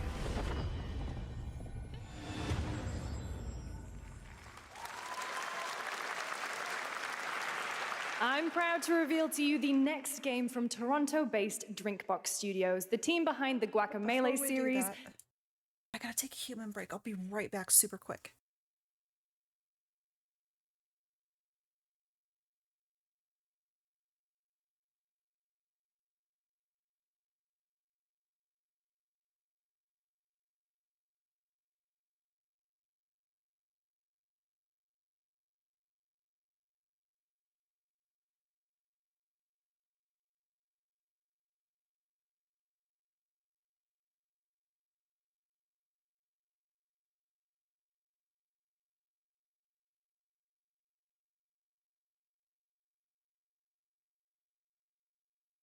Okay. Sorry. This announcement is like so long. It's like 3 hours and 25 minutes. We're like only And nobody saves the world. They're making a full 3D little game over a that can third be of the way played through. alone or with a friend in co-op. You can There's find so out more much. during Day of the Devs right after the show, but for now, here is the global reveal of Blighted. Would you say this is from the makers of Guacamole? Guacamole, right? One can only wonder, how did it all come Did to a this? little bit of Guacamole. It began with the ancient rituals. Nice art The style. dead buried with a seed from the trees of memory. Those who ate of the fruit saw the lives they lived and passed their knowledge to future generations until Sorcisto, in his lust for power, consumed the brains of the living, spreading this blight. You harbor it too, I see.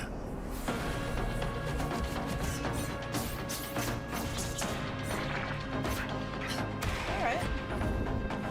That's cool. There's like a...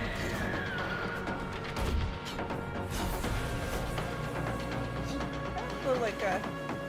There's a, like, roguelike platformer? I don't know. Pray the vultures consume you before the Oh, blight that's pretty does. cool. I love all the like bright colors. I mean, I guess like Guacamole was really like brightly colored too. It had a good art style. There is more Blighted coming up right after the show in Day of the Devs. All right, next is a More first-person scary survival monsters. action horror game from Team Clout. It's a new team of 50 with founders in Canada and Armenia. They partnered with the new Munfish Powerhouse label to bring this insane Unreal Engine 5 game to life with unpredictable monsters and visceral dismemberment. So many Here horror games. is your first look. I heard once that like, I don't know how true this is, but I heard that like statistically, during times of like war times or like unrest kind of things, that like horror genre is more popular. And that was like with film. I haven't really seen a lot, I think, for film, but I'm not really paying attention to that too much. But yeah, definitely in horror or like in video games, there's like so much horror games I feel like being released right now.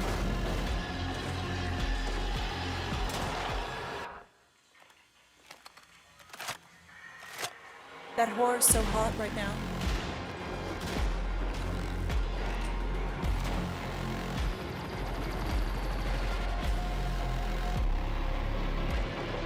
Ew, that's gross.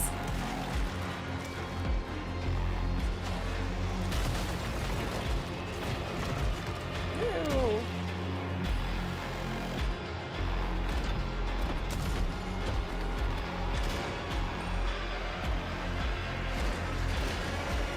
Oh my god, what the hell? That's a gigantic one. No! Gross. I will not be playing this game.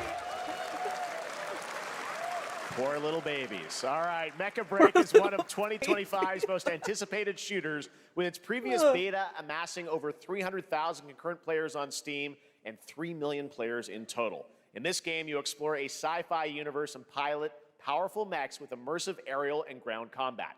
As a top wish-listed game, players are clamoring to know just one thing: when is the release date? Well, here's Mecha Break's latest trailer with the answer you've all been waiting for. Growing Martian zones force the Thalassic Federation to advance its Project Enterprise.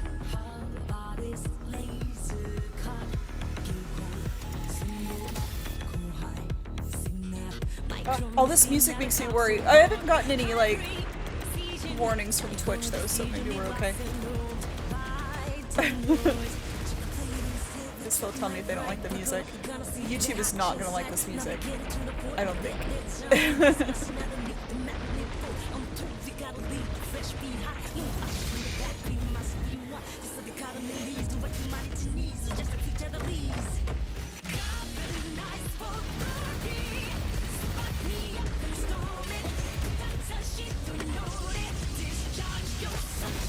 These mechs are a nice change up from all the zombie monsters and stuff.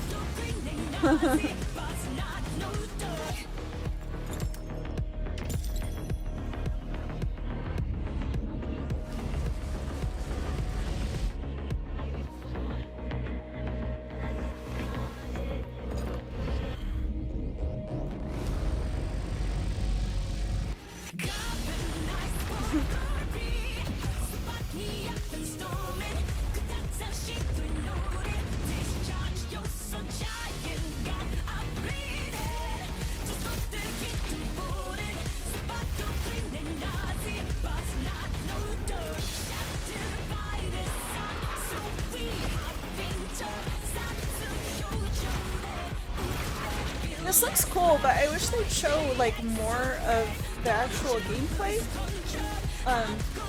Which is always like not as impressive as cutscenes, but it just gives you a better idea of like how the game actually is.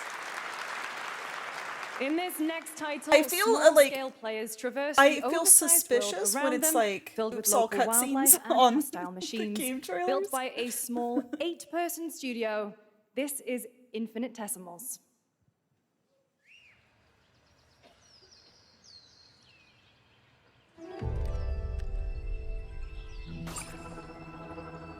Mechanicals approaching.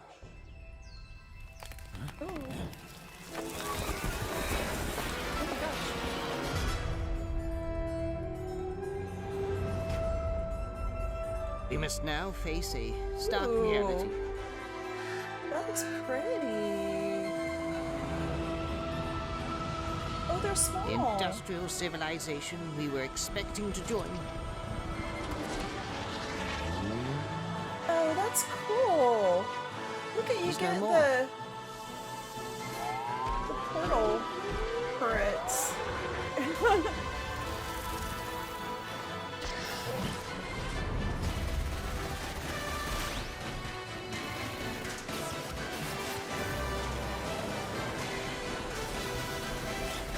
I like this idea of being like Whatever it takes. It's a tiny We like- find a way. tiny battles. That's cute. 2026 marks the 30th anniversary of a legendary video game franchise that I think we all know very well. Oh yeah? Please check this out.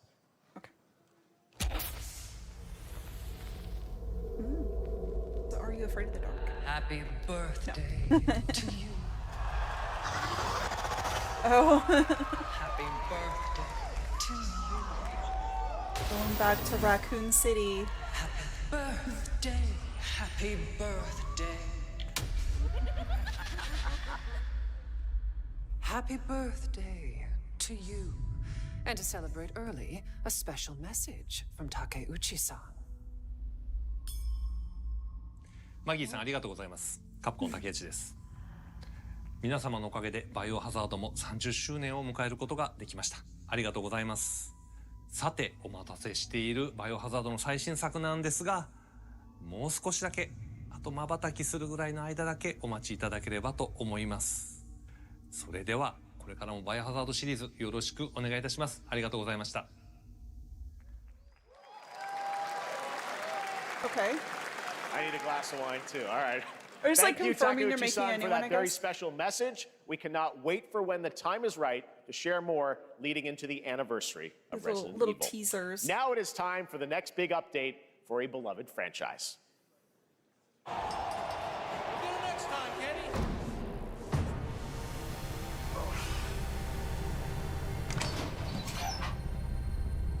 Let's rumble.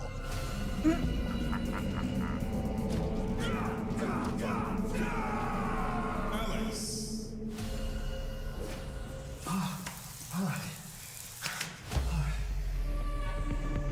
Hell, what is this?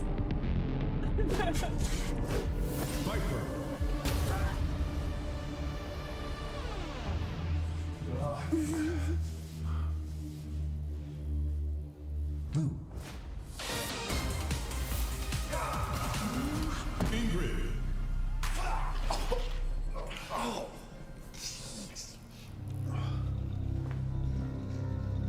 Hey, Nemo. How you doing? I've been chilling watching this, I'm finally watching the Summer Games Fest. Yeah, it's been out for over a week now.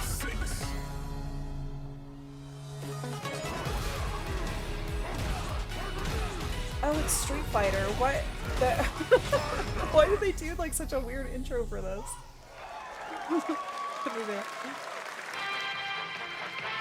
You're doing good. I'm doing like I woke up and made some coffee and then started watching this.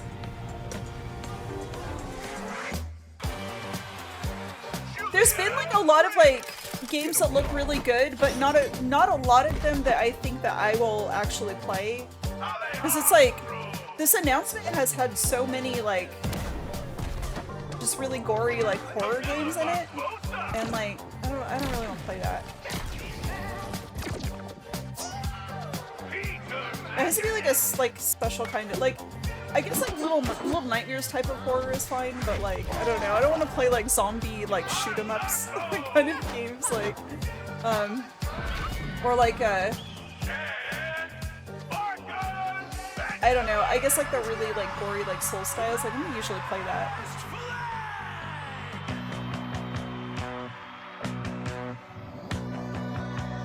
Countdown begins.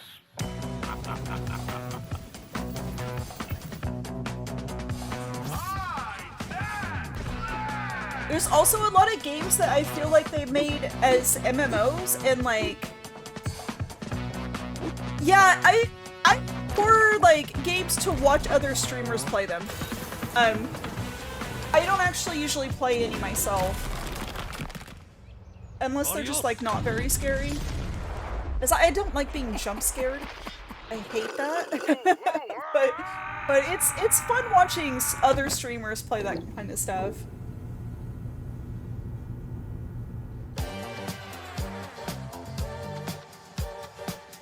Wish list now.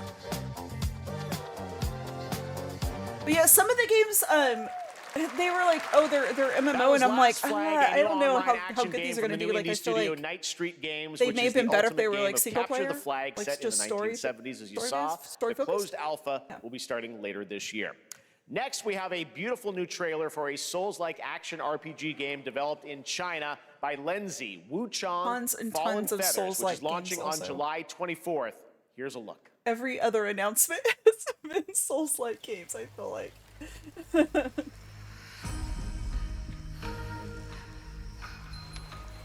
Is this bloodshed really what you wanted? This game does look very cool, though. Whoever streams this, I will watch. Like, set in stone. this looks like it's gonna have a good storyline.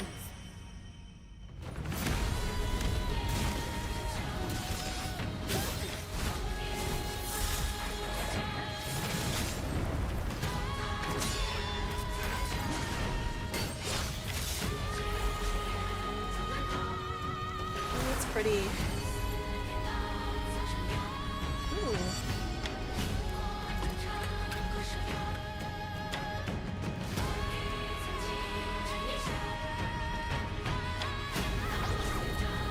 You're trying to think who this character is? What will it take to finally awaken you?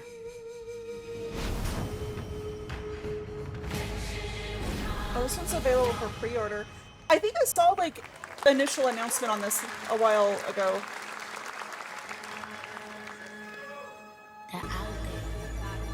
Gotta rescue them. This is what we gotta protect. We cannot choose when people's dreams get snatched up out here. But yeah, that one had like more gameplay.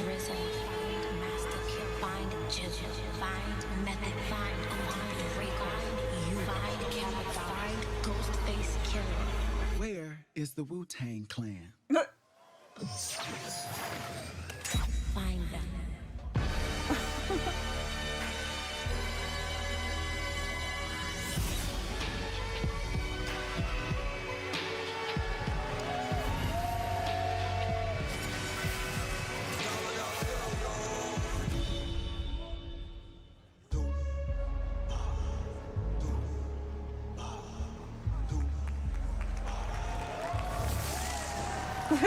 that looks kind of cool, actually.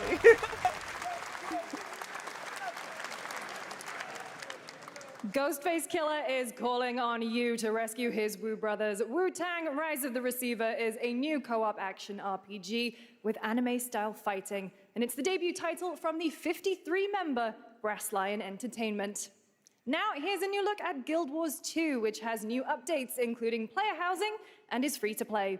This weekend, to celebrate SGF, you can take advantage of double XP all weekend long.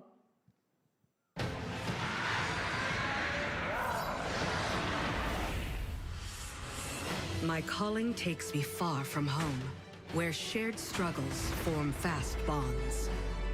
My greatest advantage? Adaptability. Their I've greatest never played weakness. Guild Wars. Me.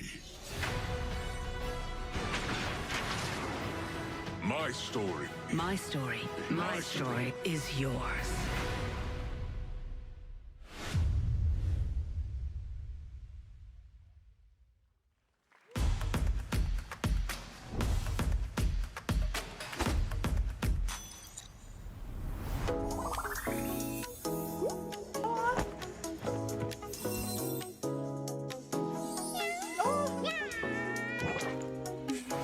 Everything's cute.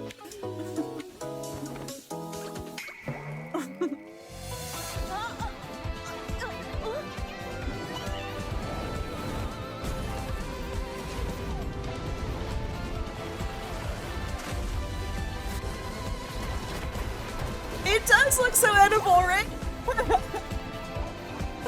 Just want to like take a bite. Post beta tester. Look at the kitty. All right, I want to play this one just because everything's cute.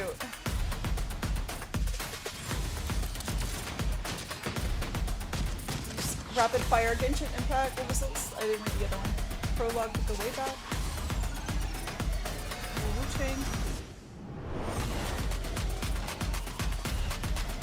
Oh, this is like doing like recaps of stuff that we saw. That's good because we've been at this almost 2 hours and I have like kind of forgotten what's going on.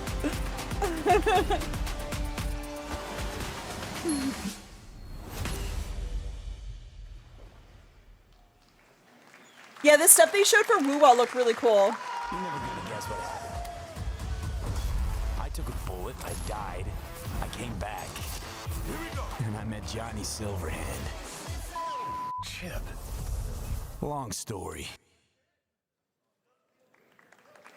Here is another game throwing back to a classic animation style. Enter a surreal world where you're a down-on-his-luck outcast who has to battle his inner demons, literally, in this action roguelike. Here's Into the Unwell.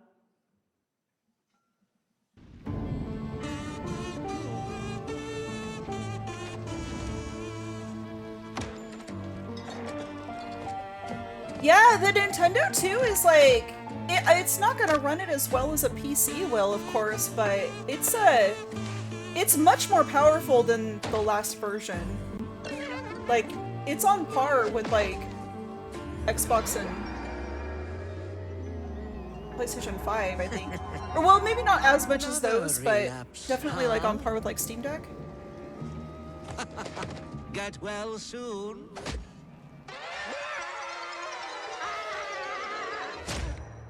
This game looks weird and crazy. I'm into it. What? Maybe it's too much for someone like you.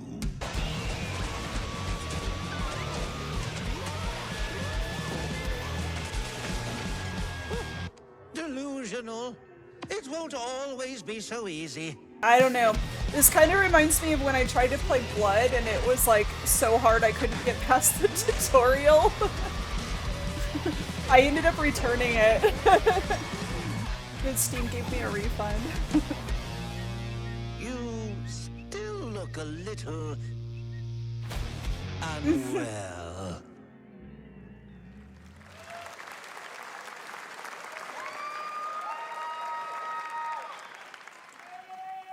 Hey guys, I'm Ian Prue, the co-founder of 1047 Games.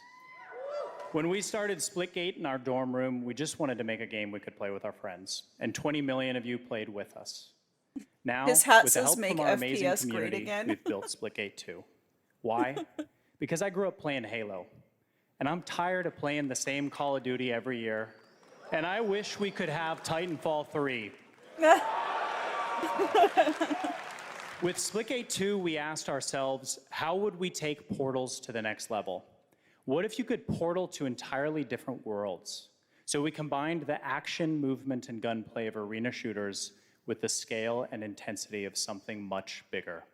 Splitgate Battle Royale launches free right now, and it's fucking awesome. All right, that's like the third F-bomb we've heard in these announcements, and I kind of feel like it's like crazy. I don't remember them ever like saying stuff like that before. So edgy. And he complete the comeback he's going to try. He shoots, he gets the kill. Now that's how you portal. They're not done yet. They got one, they got another. They're going to do it. They're going to see that on the way. Oh my God, they did it. They actually did it. And you're standing on the edge, face up, 'cause you're in. Oh my God. All these music is gonna like end up. YouTube is not gonna like this stuff at all. I know why they put so much copyright music in this.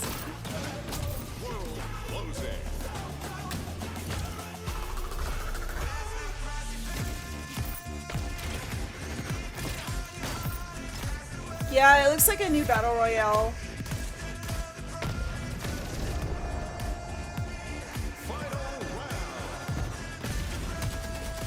The maps look pretty cool.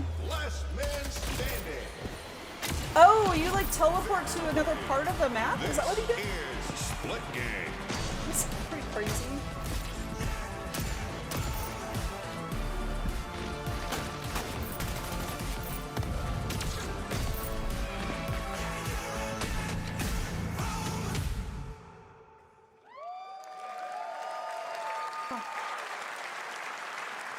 Now we are honored to showcase the latest project from the talented minds at RGG Studio in Japan. I pray with a song in my heart. Ever since we've been alone, whenever I'm feeling blue, let us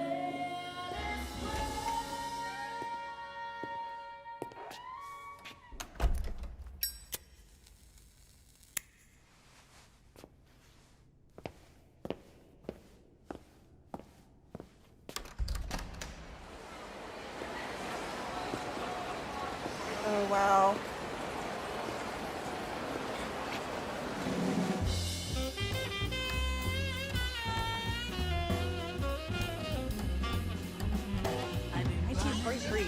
This looks so cool.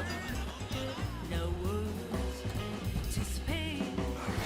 It's time I close my eyes till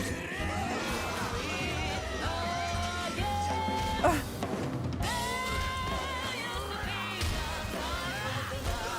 my gosh. This looks crazy. It looks really good.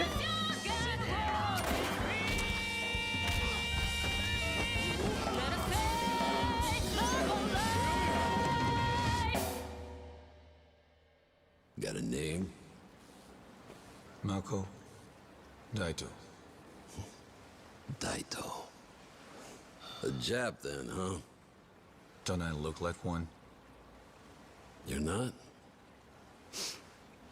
So, what are you then? Sana. 俺が知りてえや。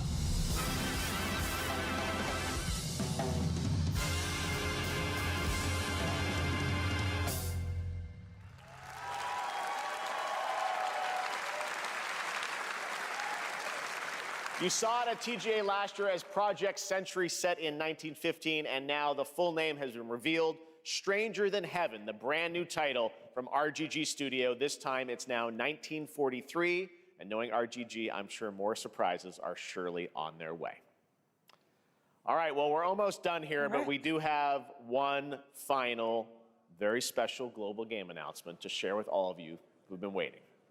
Today, we've showcased a lot of projects from teams around the world, including many brand new studios, and we're proud of that. You just said we're almost But done. this The one timestamp comes on from this a video studio that is Says no it's going to be stranger 3 to hours and delivering 25 minutes blockbuster long. games time But we've and only again. been watching for like 2 When hours. I first got a glimpse at this project last summer, What's I at was the end of this? absolutely Like, I don't know. blown away by the scale, scope, and ambition of this developer's vision. And while there are many places, really any place, this game could have been revealed, we are so deeply honored that we get to share it with the world right here at Summer Game Fest.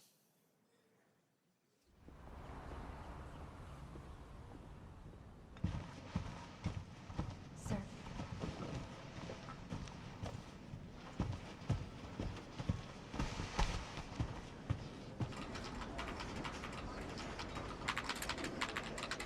Heavy footsteps at the beginning of trailers has been a popular starting point with these.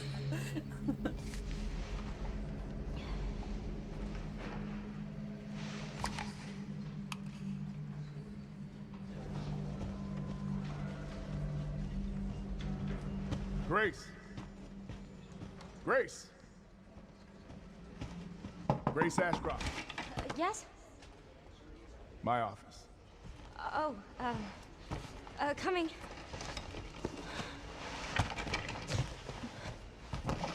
Like, I've worked in an office. Nobody comes up to your desk and is like, if you don't hear them, they don't call you by your first and last name. That's so weird. If this is about the report you asked for yesterday, it'll be ready in 3. No, 2 days, tops. Put a hold on that for now. We found another body. One that exhibits the same pathology as the others we've been investigating. Oh, detective stories. Now, I need a good technical analyst on this. Okay.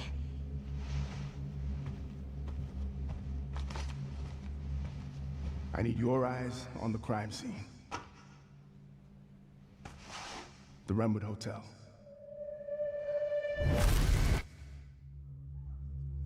I know that's where your mother was murdered. Alyssa died 8 years ago. Perhaps it's time for you to face the past. Grace.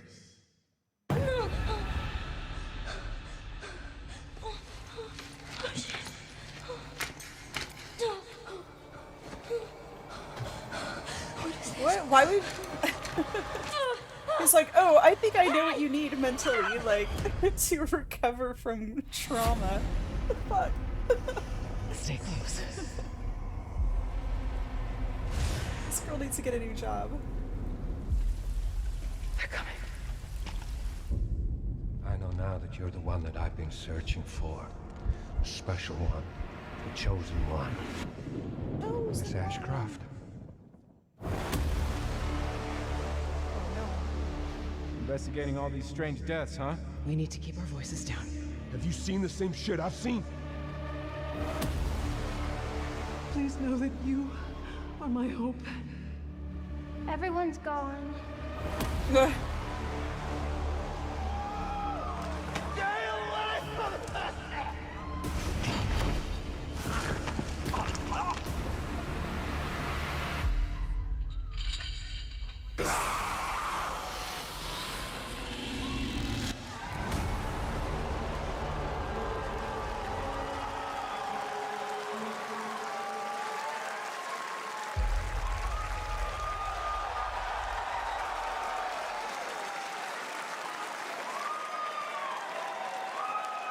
There you have it, Resident Evil Requiem. I wasn't expecting that to be a And it will Resident be Evil playable game. to fans this August at Gamescom, where we'll also be hosting Opening Night Live on Tuesday, August 19th.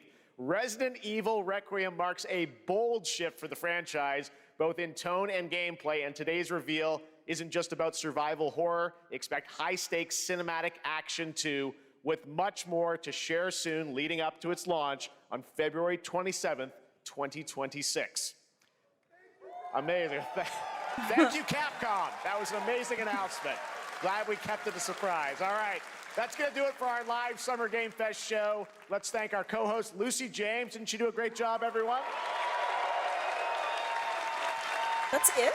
Good job. That's Lucy got to see the cute. trailer for the first time. I know. I can't believe it. You kept that I guess so we'll find secret. out. Very top secret. All good. All right. Well, there's much more Summer Game Fest to come. Make sure to visit summergamefest.com to see a listing of all the digital events this weekend. You can watch and to highlight even more games, including the Xbox Games Showcase on Sunday. And stay tuned online to see coverage of many of the playable games at Summer Game Fest Play Days that's taking place this weekend in LA. And make sure to stay tuned for Day of the Devs, which is coming up next with additional new reveals from incredible independent studios around the world. Oh, it's and going to deeper be looks the Day at of the some Devs of stuff. the Okay. independent games we showcased today. Thanks so much, everyone. Awesome. And thanks to you, Lucy. Great job co-hosting. All right. That's going to do it for Summer Game Fest. We will see you at Gamescom on August 19th. Thanks, everybody.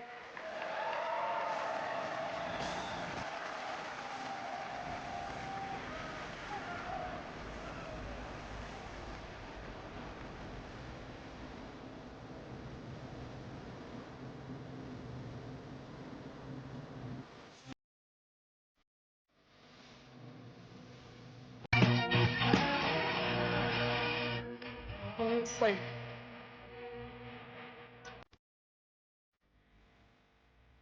this music. All right. Well, that's it for Summer Games Fest. So I guess they're gonna do Day of the Devs all in one live stream. That's weird that they did them together and then like the title of this video like doesn't say anything about Day of the Devs. I don't know. I would have done those in separate things. I'll probably post this as like 2 separate videos, I think, on YouTube and put the bonds up maybe. Yeah, let's move past this. A little bit. No, I guess. There we go. All right. It's Feeling Day of the bored with your Devs. video games? Your library is full, but After it's Summer leaving you Games feeling Fest. empty inside. If you sat down and played your entire games library from beginning to end, by the time you finished, you'd be 9,000 years old, and everyone you loved would be dead, including you. Don't let this happen. There is a better way. Hi, I'm Tim Schafer from Video Games, and I'm here to tell you the good From news video about games. Day of the Devs. Day of the I'm Devs is an Aprylnators all-volunteer from curation video games. that plays hundreds of games so you don't have to, and brings you the very best of them to show you at places like this digital showcase that you're about to see today. How much does this cost, you might ask? $5 million? $10 million? Absolutely nothing. Day of the Devs is a Such a good nonprofit deal. and supported entirely by generous contributions from people like you and also our generous sponsors. So all you have to do right now is sit back and prepare to be inspired. Enjoy All right. Day of the Devs Digital Showcase. Here we go. I should have got some snacks. I'm hungry. I'm excited to introduce the first look at a new title from Annapurna Interactive and the developers at No Goblin. Ever wanted to live the fantasy of casing a place, gathering intel, and pulling off a heist, all as a mysterious master thief? Well, in Snap and Grab, you'll be able to, and the developers are here to tell you how it's done.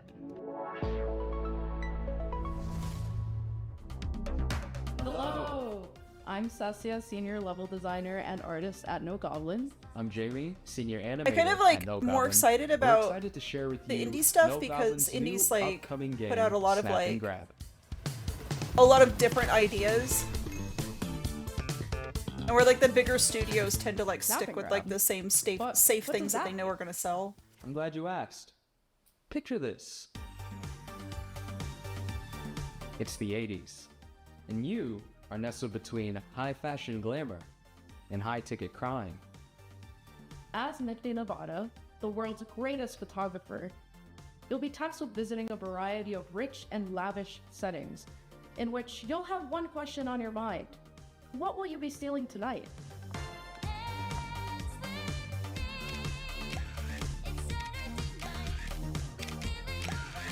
Steal the dog!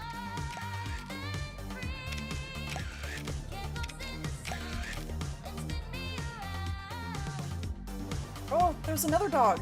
In Snap This and game's Grab, got corgis. you will do cool products with only your camera and your Plus. crew. As you My visit cat. each venue, you will snap a variety of high-ticket items, and anything that might help or hinder your crew's chances of getting to them. Then, you're done snapping. You'll use your photos to assemble your own step-by-step plan for your crew to grab your future possession.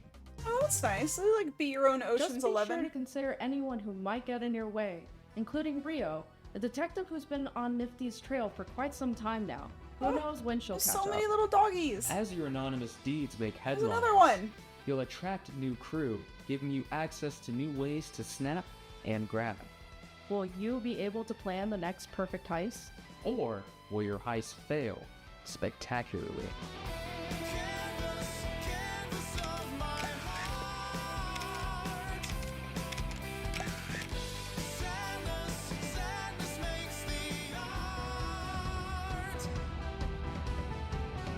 We can't wait to see what you plan next in Snap and Grab.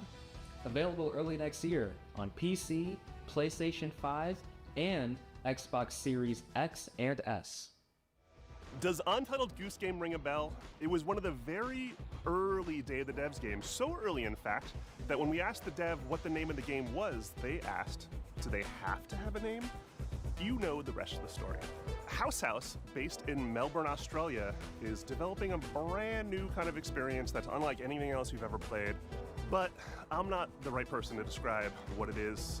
Better served that these anthropomorphized ant, duck, wobbly creature things do it for you. Take it away. Ant, duck, wobbly creatures. Hello. Oh. We're House. You might know us because of our Goose Game. And we're here today to show you around I our don't new know about game. the Goose Game. Ooh. It's a cooperative multiplayer adventure made for friends to play together. It's called Big Walk. It's a tricky game to describe, but it's mainly about doing two things, talking and walking. Alright. So talking. It's a big part of Big Walk, and we've put a lot of work into making a proximity voice chat system that feels natural and playful. You'll sound different if you're speaking up close. Hello. Or far away. Hello. Or in a tunnel. Oh. Hello. Or over a walkie-talkie. Hello. Over. Or behind soundproof glass. In a situation like this, where you can't hear each other, you'll need to find other ways to communicate. So we've given you lots of ways to point and gesture. Oh, there they are. And plenty of tools to stay in touch when you're out of earshot. And if you can't use voice chat, or you just don't feel like it, we've also made a proximity text chat system, so you can play the entire game that way as well. Hello. The game is set in a big open world that we've filled with all kinds of stuff. To see it all, you'll need to go for a big walk. Exploring as part of a group is a special feeling. Our chat system makes it important to stick together, so navigating the world of Big Walk requires lots of teamwork and talking. Oh, that's not like pass. As you explore, you can split up and go off on your own adventures, or even lose each other accidentally. When you're apart, you won't be able to talk face to face, and so finding a way back together isn't always straightforward. No. If you get lost in the bush, don't worry. You'll find plenty of ways to stay in touch and find each other again. Hello? If anyone can hear me, please shoot up a flare. Thank you. This building behind me has a challenge in it. Completing challenges like these is the way you make progress through the game. They're all about teamwork, and they're all a little bit different. A lot of them are designed so that you find funny and surprising new ways to talk. You might need to do some miming, or come up with a special code, or even sing to each other. Okay, so you want to find a speaker that's like ooh wah wah, ooh wah wah, ooh wah wah. They're not all about talking though. There's a bit of platforming in there, some sports, and some weirder stuff too. Stop. Our challenges are open-ended, and leave plenty of room for you to do things your own way. Like the rest of the game, challenges in Big Walk are about the joy of muddling through things together. So that's Big Walk. There's heaps to see and do, but there's also lots of room to just hang out in between. We think there's some real magic that happens when you forget your plans and find yourselves doing something else entirely. You can sit and watch the sunset. Tell stories as you wait for the night to pass. Go dancing. Or you could steal your friend's binoculars and kick them into the ocean. What? Why would you do that? Oi. That's so mean. Sorry. We hope you enjoyed this little tour and got a sense of what we think is so special about this game. We made Big Walk to be a nice way to hang out with your friends in a video game, and we hope you like playing it as That's much what as it we seems do. like. It seems like a... Thank you for watching. Goodbye. Goodbye. I feel like a chill thing to do with friends online. Alright. This next title is from the art director of Journey and the team at Giant Squid, who brought you beautiful titles like Abzu and The Pathless. You'll see the DNA of all those games in this one as you surf the sand on your sword and bring the sea back to life. This is Sword of the Sea. Hi, I'm Matt Nava. I'm the creative director at Giant Squid, and I'm very excited to share with you our latest game, Sword of the Sea. Oh my gosh. Sword of the Sea is a atmospheric adventure game where you surf on a sword. Oh, we saw this And already. it is Like trying to not give this you specific the kind of footage. spiritual experience but that you get as a surfer, a snowboarder, a skater. It takes a lot of what I've done in my previous games, going back all the way to Journey, Abzu, The Pathless, and you're Yeah, I gonna saw see like those I elements saw in like the another game, but it's going announcement to take you somewhere new. for this. This looks very, very cool and very relaxing. Sword of the Sea is all about movement, getting into a flow state, and that's something that as a snowboarder I've experienced myself. I feel like there's this kind of magical experience that you have with these extreme sports. When you're doing it, you actually find this kind of meditative quality. You are moving very quickly, but you get to understand nature in a way that you can't otherwise. You get to see the whole mountain at once, and that lets you kind of connect with the world in a deeper way. And I think that's what we want to do with the game. It's so pretty. The music sounds good too. I'm really excited because Sword of the Sea has music written by Austin Wintory, a longtime collaborator who I work with on Journey, Abzu, The Pathless, and he's done countless other games scores. It also has movement inspired by the old skating and snowboarding games. So if you played the Tony Hawk games, if you played the old snowboarding games, you're going to love the way that you move in Sword of the Sea.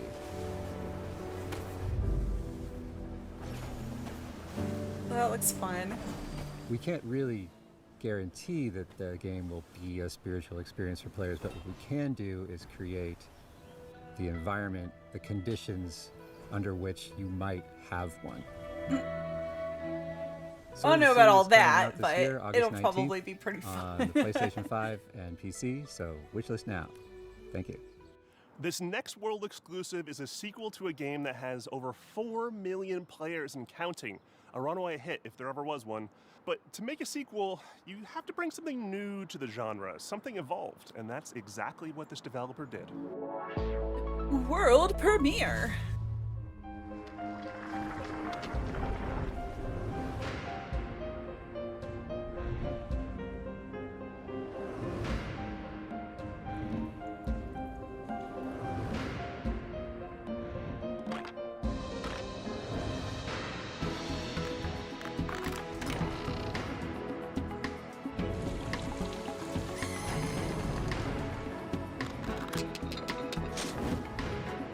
This is like Escape Room, the game. Yeah. Yeah, it is.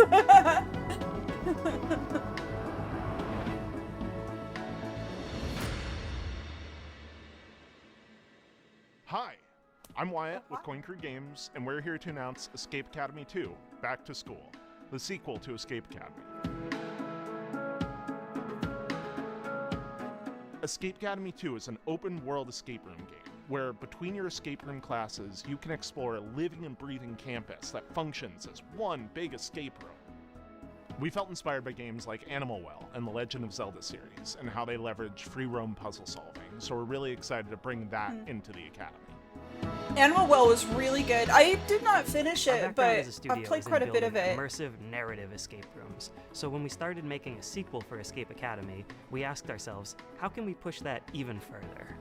We looked at feedback from the first game, and the #1 most requested feature, by a huge margin, was more Academy, to really get to be a student at the school. This time around, we're going to let you explore the campus, to go to classes, meet other students, and, most importantly, find I lots just of realized I rooms to lock forgot yourself up in. to change the category. Damn it. What was once a 2D level select map I've is been now a streaming fully on Expedition realized 33 this explorable whole entire space. time. Whether Oops. you're returning to the academy or stepping in for the first time, you'll find yourself in a world full of unique environments, from dusty puzzle archives to hidden rooms in unsuspecting places. I didn't adjust the The title campus either. is designed to reward curiosity with secrets tucked into every corner for players to discover. From lighting and atmosphere to environmental storytelling, we've pushed every element to heighten immersion and mystery. For Escape Academy 2, our approach to narrative is to really lean into the roleplay of embodying a student at the Academy. You can talk to your fellow escapists to unlock quests, discover lore, and naturally get hit with a deluge of groan-worthy puns. Alright, it's Apologies right in now. advance. Over the course of the game, you'll puzzle I your always way forget through to change the character-driven quest category lines that and like string the together title campus for like challenges the and Twitch escape rooms, streams. All the taking time you I through do your that. second-year curriculum and the game's central mystery. I almost If you wish it wanna would get a auto sneak peek reset. of the game and help us Like, unlock its full potential, after each like join our stream Discord so I and don't sign up for screw a it up. playtest. We'd love to borrow your brain. Wishlist Escape Academy 2 today on Steam.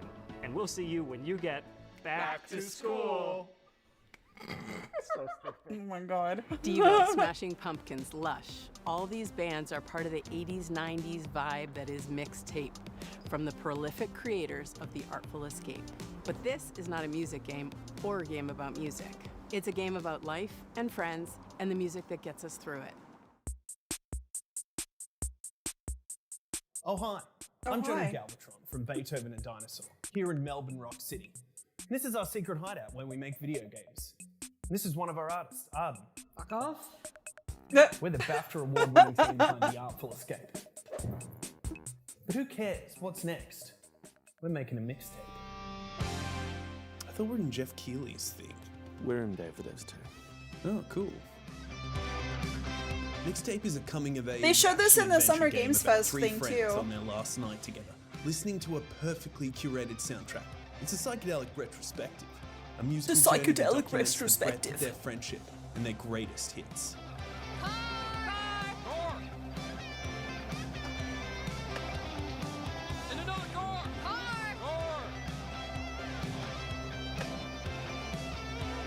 The whole game is a mixtape. The music is a mixtape. There's a mixtape of mechanics from skateboarding to pulling slushies, a mixtape of eras, a mixtape of art styles and media designed to take you back to the teenage wasteland. We gonna get your stash and keep going? That's a rookie move. Yeah, have we taught you nothing, Cassandra? What? We all The music definitely hits on like the Don't teenage give away your years. grabbing booze. I feel like the But is aesthetic the though looks music any good? older. Holy flippin'! I don't know, they did say, like, meatballs, 80s let and me tell you all 90s. about it. Thank you very much. We got But Joy Division, Devo. I didn't start love Devo, high school until Smashing 92. Pumpkins, Portishead, Roxy Music. These are all the people that we Silverchair, listened to, Lush, pretty much. The Cure, Susie and the Banshees, Stan Bush, So much Cure. Jesus and Mary Chain, the unkillable Iggy Pop, and apparently many more. Are they following us? Yup. I can't go to prison. Boxes!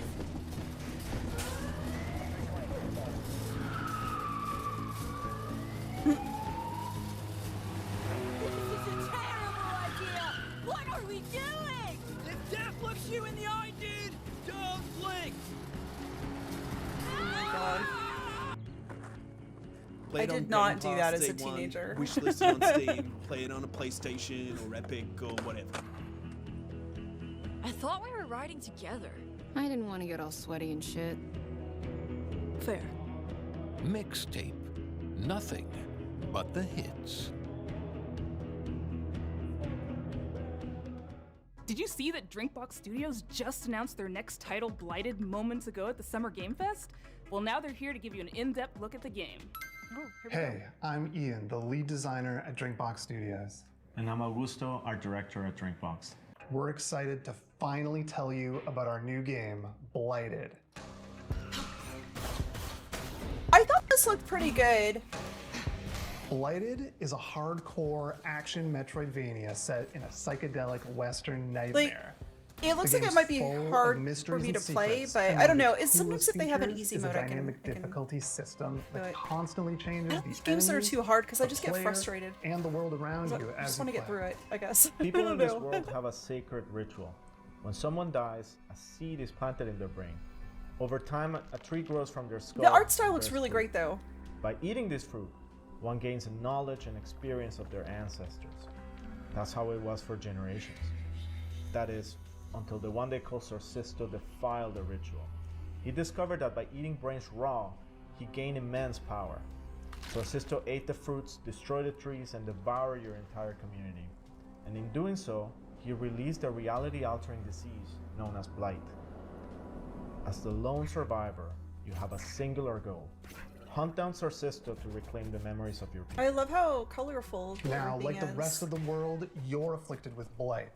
It's constantly overtaking you, making enemies aggressive and unpredictable, and changing your perception of the world. You can find ways to suppress it, or you can harness it to fight back even harder. With practice, you'll be chaining together finishers, taking out huge blighted beasts, devouring their brains, and using their memories to fight and explore. With enough blighted memories, you'll start to see new layers of reality, reach hidden locations, and discover new gameplay mechanics. Blighted marks our studio's first venture into 3D, allowing the art team to bring their designs to a whole new level as they craft gorgeously eerie worlds for you to explore. You'll be making your way through remains of long-dead civilizations and manifested nightmares, through mines carved into the interior of petrified giants and scaffolds to the gods. Drinkbox has a rich history with action games, from Guacamelee to Severed to Nobody Saves the World, and we're excited to craft another one that will put your skills to the test. Blighted will support full co-op like many of our past games, and we're working with composer Jim Guthrie to create a soundtrack you'll never forget. We're excited for you to try the game, and we're aiming to have a playable demo later this year. Wishlist the game on Steam. Yeah, the follow music us on sounds social like media to make sure you don't miss it. nice and atmospheric. This next title is from a bona fide Day of the Devs alumni, Outerloop, whose games Thirsty Suitors and Falcon Age have both been previously celebrated in our showcases. Outerloop prides itself on being a minority-led studio with a mission to create accessible but meaningful games about underrepresented cultures and themes, and this title is a beautiful and vibrant example of just that. This is Dosa Divas.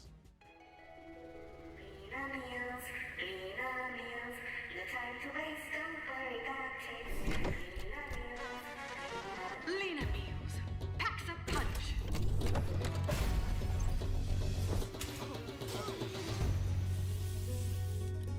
No one cooks anymore. I cook. Food in tubes? Yuck.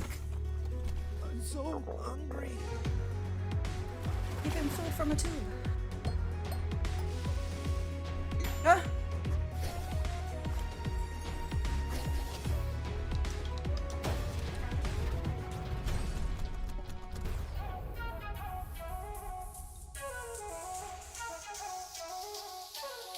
Battle your salty sister.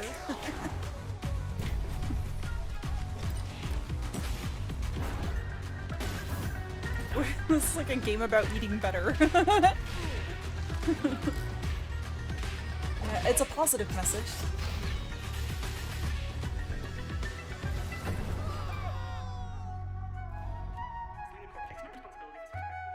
Hi, I'm Eka, Creative Director of Outerloop Games, and I want to introduce you to our new game, Dosa Divas, a spicy narrative-based RPG. Platform through vibrant villages, battle corporate goons, reconcile with loved ones, Over a burrito? and eat one last meal together before saying goodbye.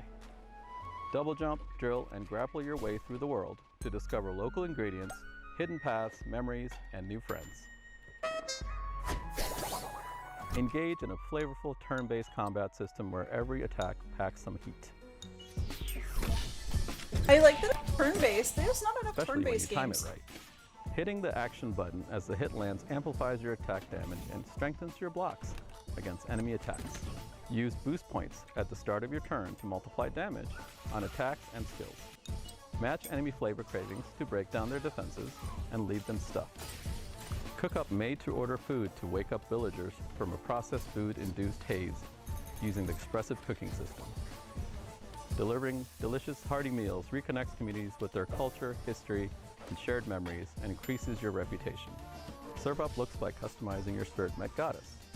Create your own spicy style with custom wraps and accessories. Dosa Divas, our spicy narrative turn-based combat RPG, will be out in early 2026. Thank you.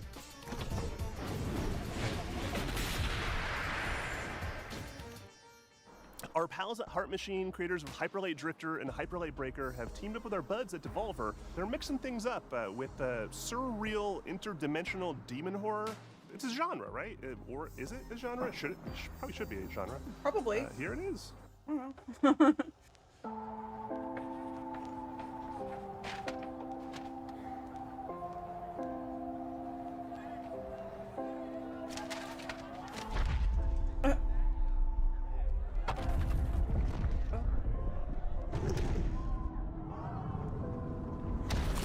Oh no.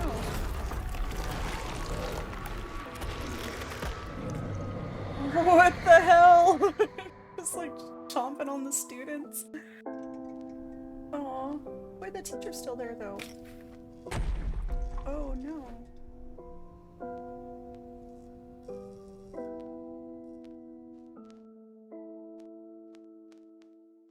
Aw.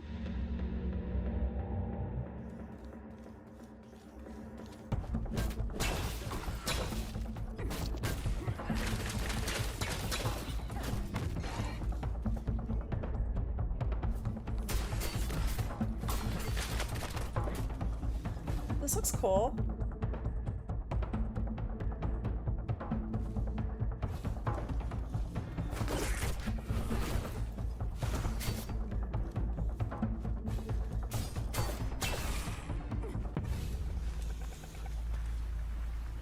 Hi, I'm Miriam, producer at Heart Machine, working on Possessors. Possessors is a search action game set in Senzu, a corporate-run city which has been overrun by demons. What you've just seen is one of 4 animated shorts we made with Powerhouse Animation. They each tell the story of how a character or a creature from Possessors survived the attacks of the demon, or how they perished. In Possessors, you play as Luca, a teenager from Senzu who was injured in the disaster. Luca was forced to make a deal with a demon named Rem for both of them to survive. Rem possessed her, healed her, and made her strong. Now Luca and Rem are stuck together and forced to get along. They'll have to climb Senzu's skyscraper and fight through hordes of feral demons to escape the city. Along the way, Luca and Rem will discover what Senzu's corporate I like masters this. were This looks hiding, neat. and piece together what happened by sharing their memory of the past. On behalf of the team, we're all very excited for you to play Possessors, which comes out later this year. In the meantime, you can wishlist Possessor on Steam, or try Luca's new demon power for yourself. A demo of the game will be available later today. Moonlighter hooked me with its novel shopkeeping gameplay, its clean combat, and its satisfying dungeon-to-market gameplay loop. I could seriously play it all day, and I did. The developers at Spain-based Digital Sun seem to have made some ambitious upgrades to its sequel, including an expansive 3D world, a big change from its previous pixelated form. I hope you're as excited as I am to take a peek at Moonlighter 2: The Endless Vault. Hi there, this is Isra from Digital Sun. I'm beyond thrilled to share this event with you and show what's in store for Moonlighter 2: The Endless Vault. Moonlighter 2: The Endless Vault is a sequel to our beloved shopkeeping roguelike. As in the first game, here you venture into ever-changing dungeons to fight enemies and find relics. Then you go to your shop, sell your loot, and turn it into a profit to get better gear. This unique blend of gameplay is what made the first game so special, and now we're bringing it to a whole new dimension of quality and ambition. Talking about new dimensions, this entry begins in Tresna, a blood-brimming town. Here, It's like Will 2 finds different art himself styles. stranded It's after just one like of his pixel art when you're in the adventures. buildings. He won't be alone, though. Old and new faces will join him along the way. For now, let's jump straight into the portal, where every adventure unfolds and both battles and looting take place. From the arid lands of Hodu to the grassy landscapes of Aeolia, each biome offers new mechanics, enemies, and rewards. Combat has been vastly improved, with some enemies specialized in ranged weapons, while others focus on close combat. Once you clear a room, several things can happen. You might find a perk, in-run effects that can increase Will's power and unlock new abilities. The other option might sound familiar to veteran merchants, as you can also stumble upon a chest. Inside, you'll find tons of priceless relics. Depending on where you place them, relics will unleash all kinds of effects. Backpack management will influence the outcome of your expeditions. Unlike in the first game, you'll be able to see the base value of each relic, although backpack effects can double or triple your profit. Let's say that you keep the adventure running. Let's say that you even feel brave enough to face one of Did they Moonlight's not show bosses. pixel art of this before? These battles will put your skills to the nothing's test. pixel art anymore. Take the so-called Herald, for instance. This is one of the first bosses of the game and shows how the combat has evolved in the first Moonlighter. The Herald will throw projectiles and beams non-stop.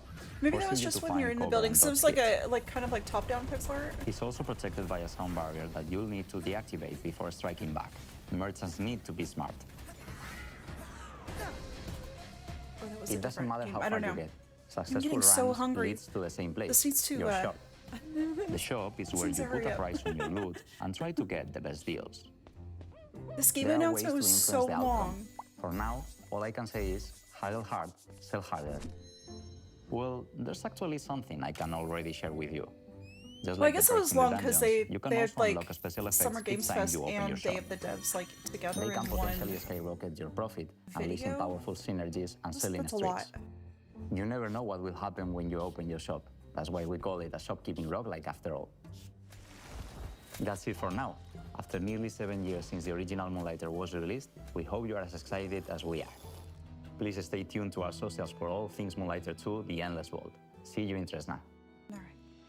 Inspired by Pietro Riva's manifesto, Rejector, Thomas feels driven to advance our medium by creating games for new audiences and to hopefully entice those who might not be usually interested in playing a video game to take an interest. From Thomas Waterzoo, creator of Please Touch the Artwork, this is Please Watch the Artwork.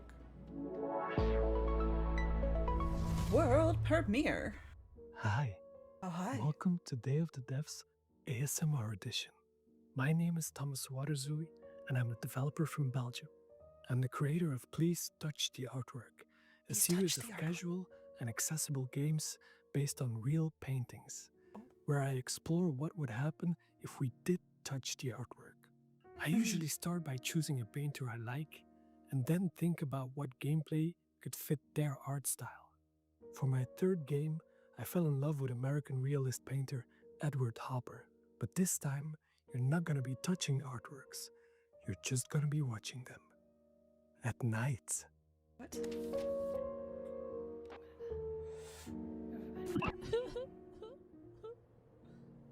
Please Watch the Artwork is a psychological spot the difference game, where you are a night watch at the Museum of Animated Modern Art.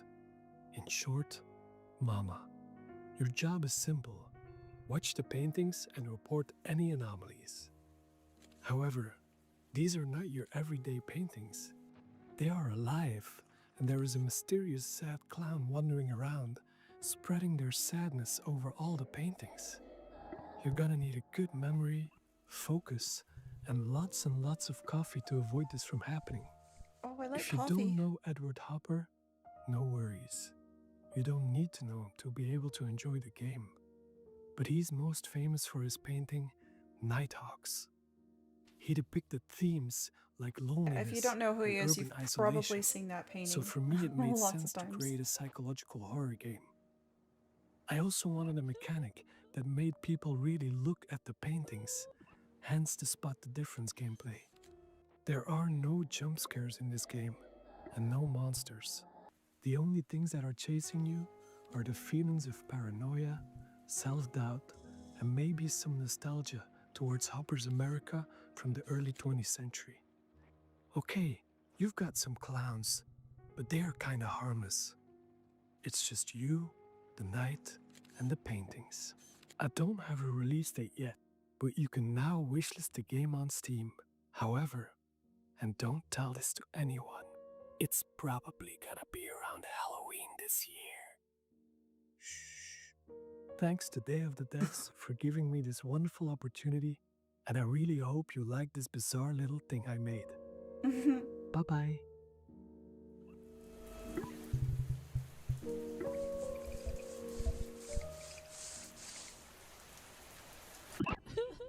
We've had a long-time love affair with this next dev at Tribute Games. It goes all the way back to the very first day of the devs, where we showed Mercenary Kings. It's been amazing to see what they've done since then with games like Teenage Mutant Ninja Turtles: Shredder's Revenge, which is a huge nostalgic bomb, and they're set to deliver again with Marvel Comic Invasion. Hi, I'm Frédéric Gemus. And I'm Kevin Chiasson. We are part of Tribute Games from Montreal, Canada, and are currently working on Marvel Cosmic Invasion. Marvel Cosmic Invasion is a retro-inspired beat-em-up set in the Marvel Universe. When Annihilus launches an attack across the galaxy, it's up to 15 Marvel superheroes to save the day. So far, we've announced Captain America, Spider-Man, Venom, Wolverine, Storm, Nova, Phyla-Vell, and we've just revealed that Rocket Raccoon and She-Hulk are joining the fight. Each heroes have been designed around their unique strengths and powers. Some of them Look at the can art take style on on this, airborne looks great. enemies, while others can deal devastating damage closer to the ground. We also introduced an exciting mechanic, the Cosmic Swap, a tag team system allowing for instant switching between two heroes, creating powerful combos and unique strategies. For level design, we recreated iconic Marvel settings such as the Mutant Heaven of Genosha, the high-tech mobile base of S.H.I.E.L.D. Helicarrier, plus a thrilling roster of legendary locations across the cosmos. We had a lot of fun inserting fan-favorite references for you to find out in the background, so keep a lookout. As devoted fans of the Marvel Universe, we saw this project as a huge honor and a great opportunity to celebrate our childhood's fondest memories. Who knew that the countless hours spent at the comic book shop or the arcades would bring us here today? We hope that Marvel Cosmic Invasion is a true love letter to all fans who grew up with the Marvel Universe. Marvel Cosmic Invasion is coming to PC and consoles this holiday. And now for something of a moodier persuasion. A horror fantasy life sim, co-directed by the pixel artist from Celeste, with haunting and lovely music from Disaster Piece, composer of Hyperlight Drifter, It Follows, and Fez. And to boot, an amazing group of human developers from Vancouver. Ooh, what is this? Ooh, this looks great. Oh my gosh.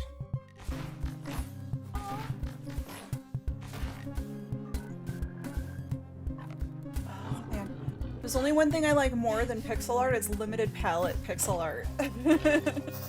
Simple palettes like this and like the detail that you can achieve with just a couple of colors is so amazing. Hi, I'm Isa, programmer and writer of Neverway.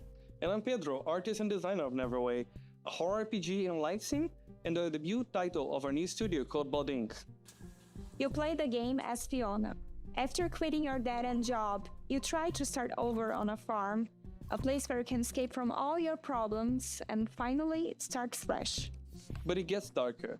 Fiona will find herself indebted as immortal herald of a dead god. With your sword, you can fight in a fast-paced combat, and you can choose your secondary gear to change how you fight, like a hookshot you just crafted. But remember, you still need to keep your new life on track. You can do things like shopping at the Cellmart, or You still have to farm using like, your very own Luna OS computer. You can also befriend or even romance more than 10 characters, each with their own special cutscenes and routines that can interact with each other. And as you get closer to those characters, you can use those relationships to unlock new combat abilities This looks really that change the cool. way you fight.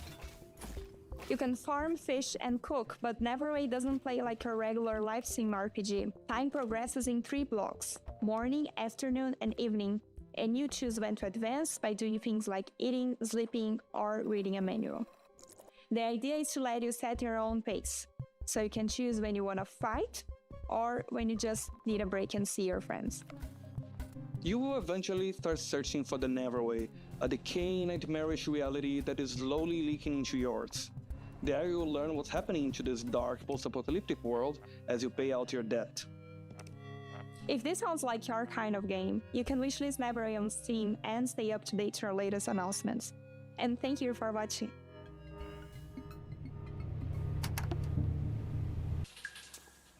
It's time for a world premiere. This one from a studio based in Johannesburg called Nyamako. Their previous title, the postmodern platformer Semblance, earned them a place on Forbes Africa's 30 Under 30 list back in 2018, along with a host of other accolades. And since then, they've been hard at work on Relooted, a heist game which tackles a political and righteous subject matter. Please take a look. World premiere. We need a ride. Something incognito. Like a submarine. No, but also fast. Like a jet/submarine. Can you be serious? Ready.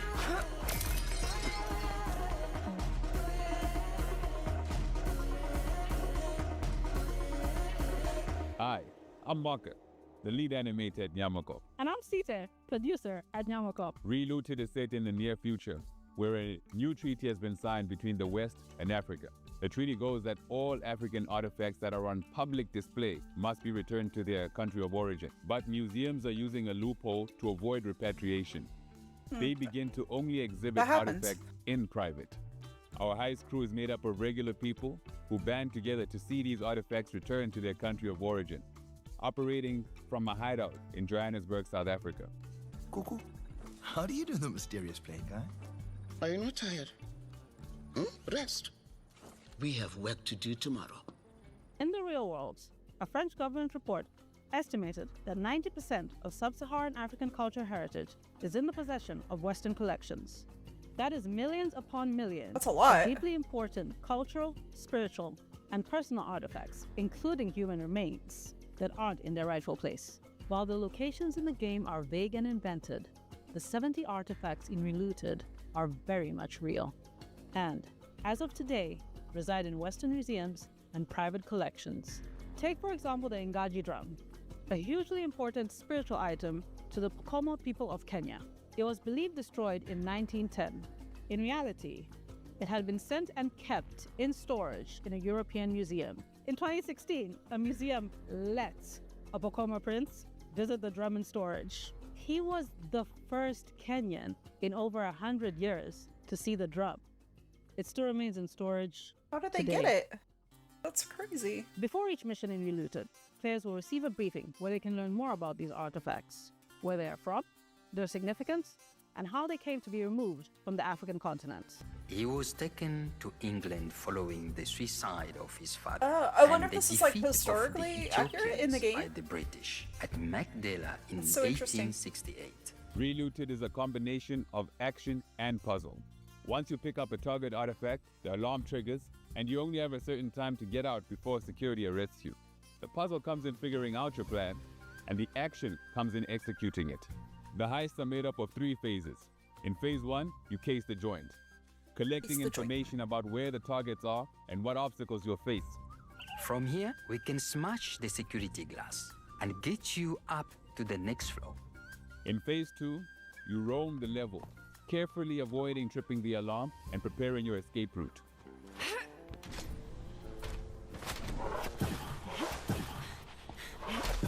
In phase 3, you execute, flowing through your plan and evading security systems as you carry Africa's heritage home.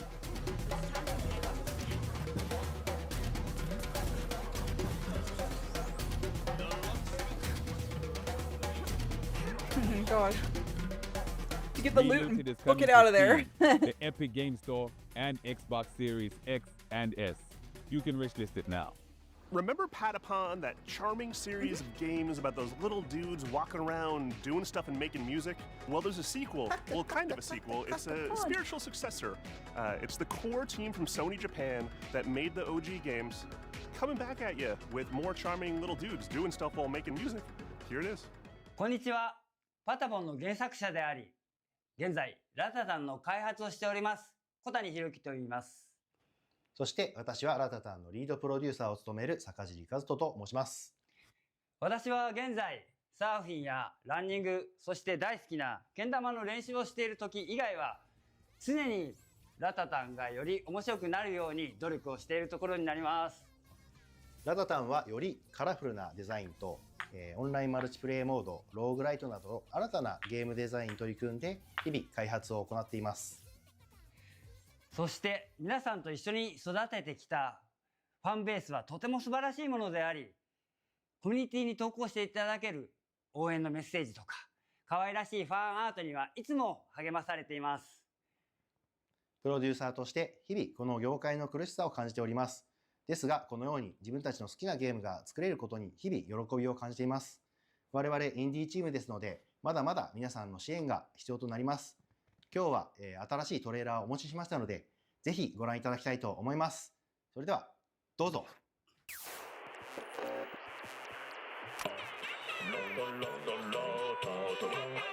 Oh, they kind of look like the little patapons. They sound like them too. Oh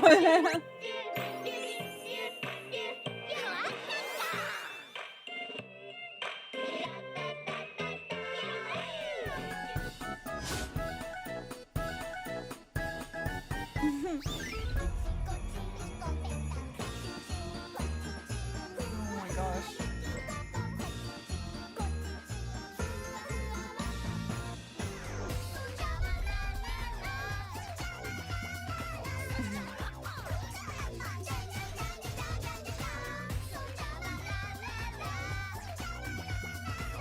This looks cute. Rom has Patapon and he played it so much, like when he was a kid and we first got it. So I heard the music from Patapon a lot, but I didn't actually play it myself really. Like, I think I played probably a little bit, but yeah, it was a favorite for him for a little bit.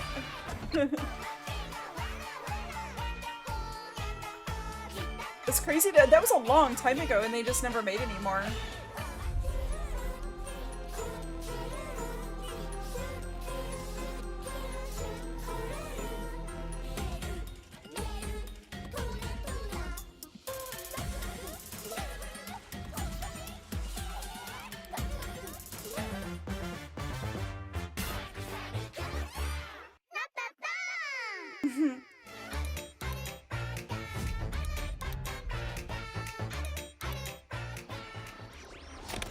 Day of the Devs そして素晴らしいファンの皆さんに感謝を込めまして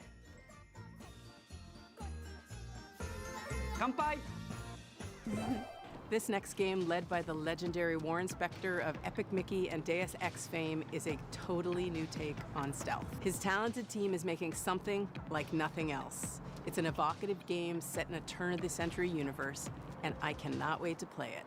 Hi, I'm Warren Spector, Chief Creative Officer at Other Side Entertainment. A lot of games. At Other Side, we don't play it safe. We take chances, we tackle hard problems, and we do what's right for games and gamers. And what's right now is Thick as Thieves. It's a multiplayer stealth action game, unlike any action or stealth game you and your friends have experienced before. Response to the idea and what we've been able to show has been terrific. The team behind the game is so excited by the response that we wanted to show you more. So here's an early pre-alpha sneak peek at Other Side's upcoming player-powered game, Thick as Thieves.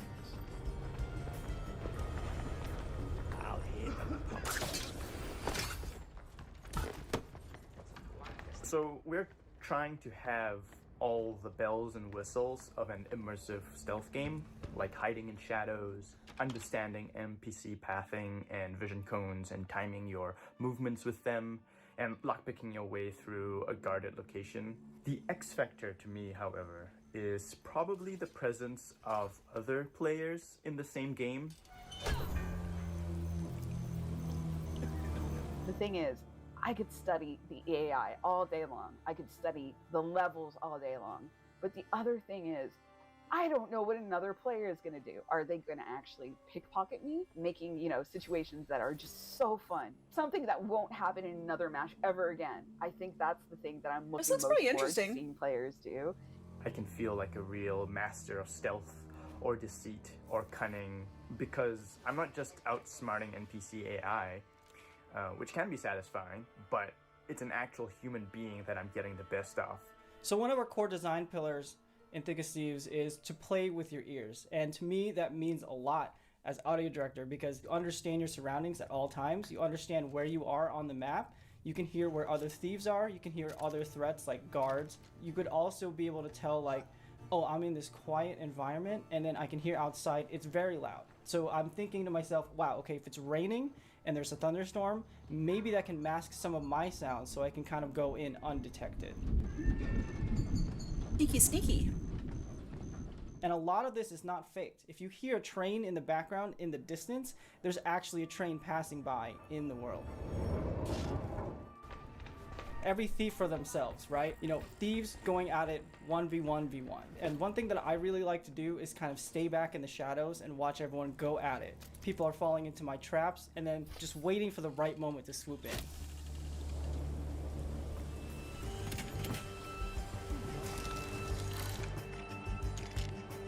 So every match is always fresh to me. The weather changes, the locations of the clues or the loot, the guard patrols, and of course the players are always on their own separate quests, so really anything can happen.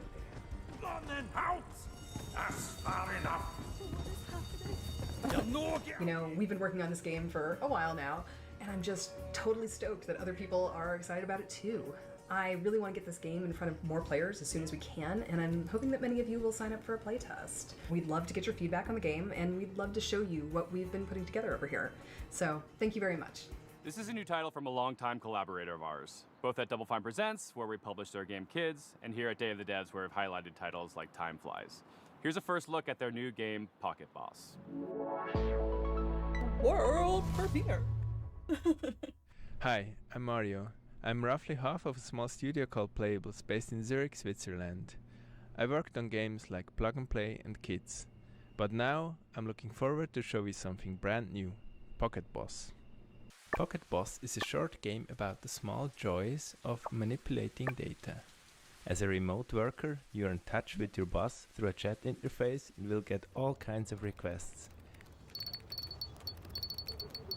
Be smart, erase competitors with one swipe of a finger, navigate the stock market without crashing, and generally find easy solutions for hard problems.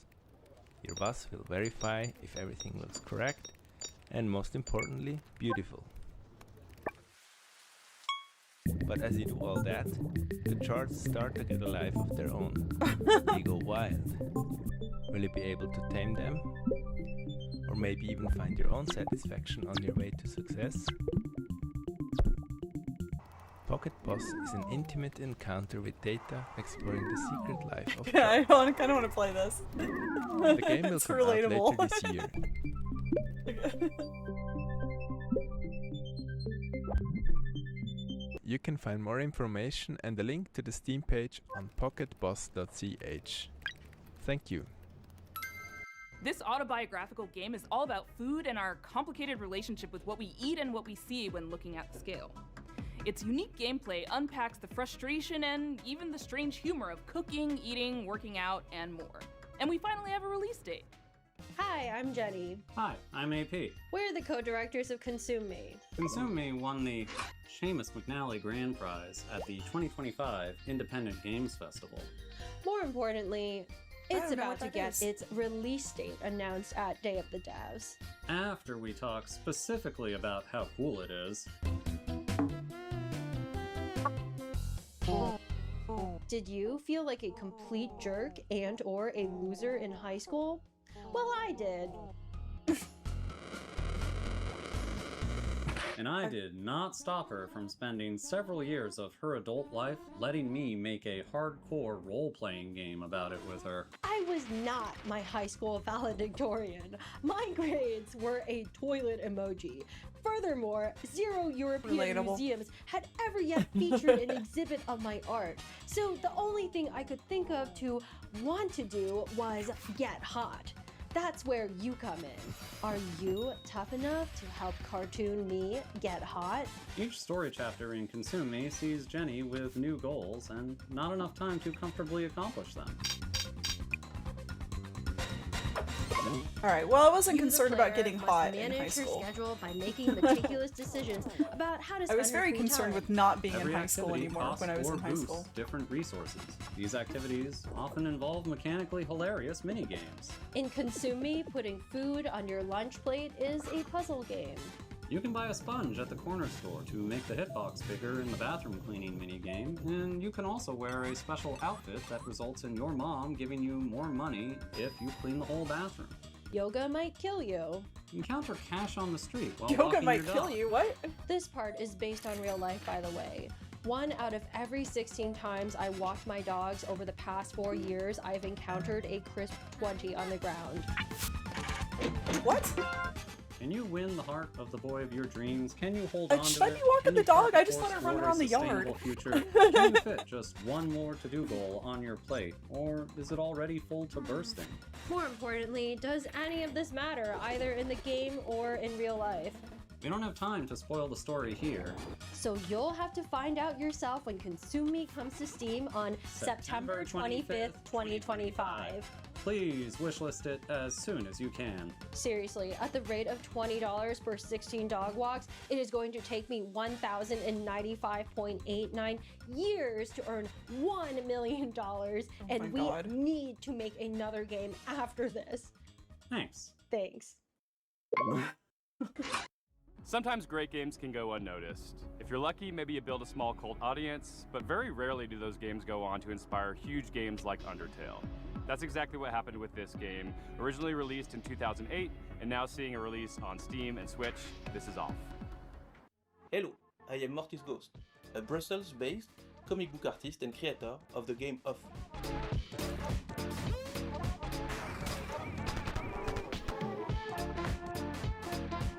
Off is a game I made 15 years ago when I was still a big, sweetie, drooling crybaby. It's a Japanese-inspired RPG where you control a baseball batter chasing ghosts in a cubic, strange world. I made this game with no other ambition than to create something funny to show my friends and a few people on the internet. But it got out of my control and became very famous. I The like reason is that. that I the have game never is played this. somehow cursed. It harbors a diabolical force that I can't describe. I guess he ask said he you made it please 15 years not ago. I to didn't play say it was it. out. I don't know. It looks cool. the art is Hi, like I'm kind Jack of weird. Murphy, a Looks like dev on sketches. I'm Ryan Allier and the studio director. It's been a pleasure to work with Mortis Ghost to bring Off to fans old and new. Off has inspired many indie RPGs over the years, such as One Shot and Undertale. Hey everyone, it's Toby. Off was a big inspiration to me and Undertale, and I hope you will take this chance to play it either for the first time or the 100th time. Oh. Off celebrates its 17th anniversary this year, and we've worked hard to preserve its original spirit as we bring it to modern platforms. In addition, Mortis Ghost has designed 6 new bosses for returning controllers. Plus, we have a new soundtrack, which you're hearing right now, and revamped combat.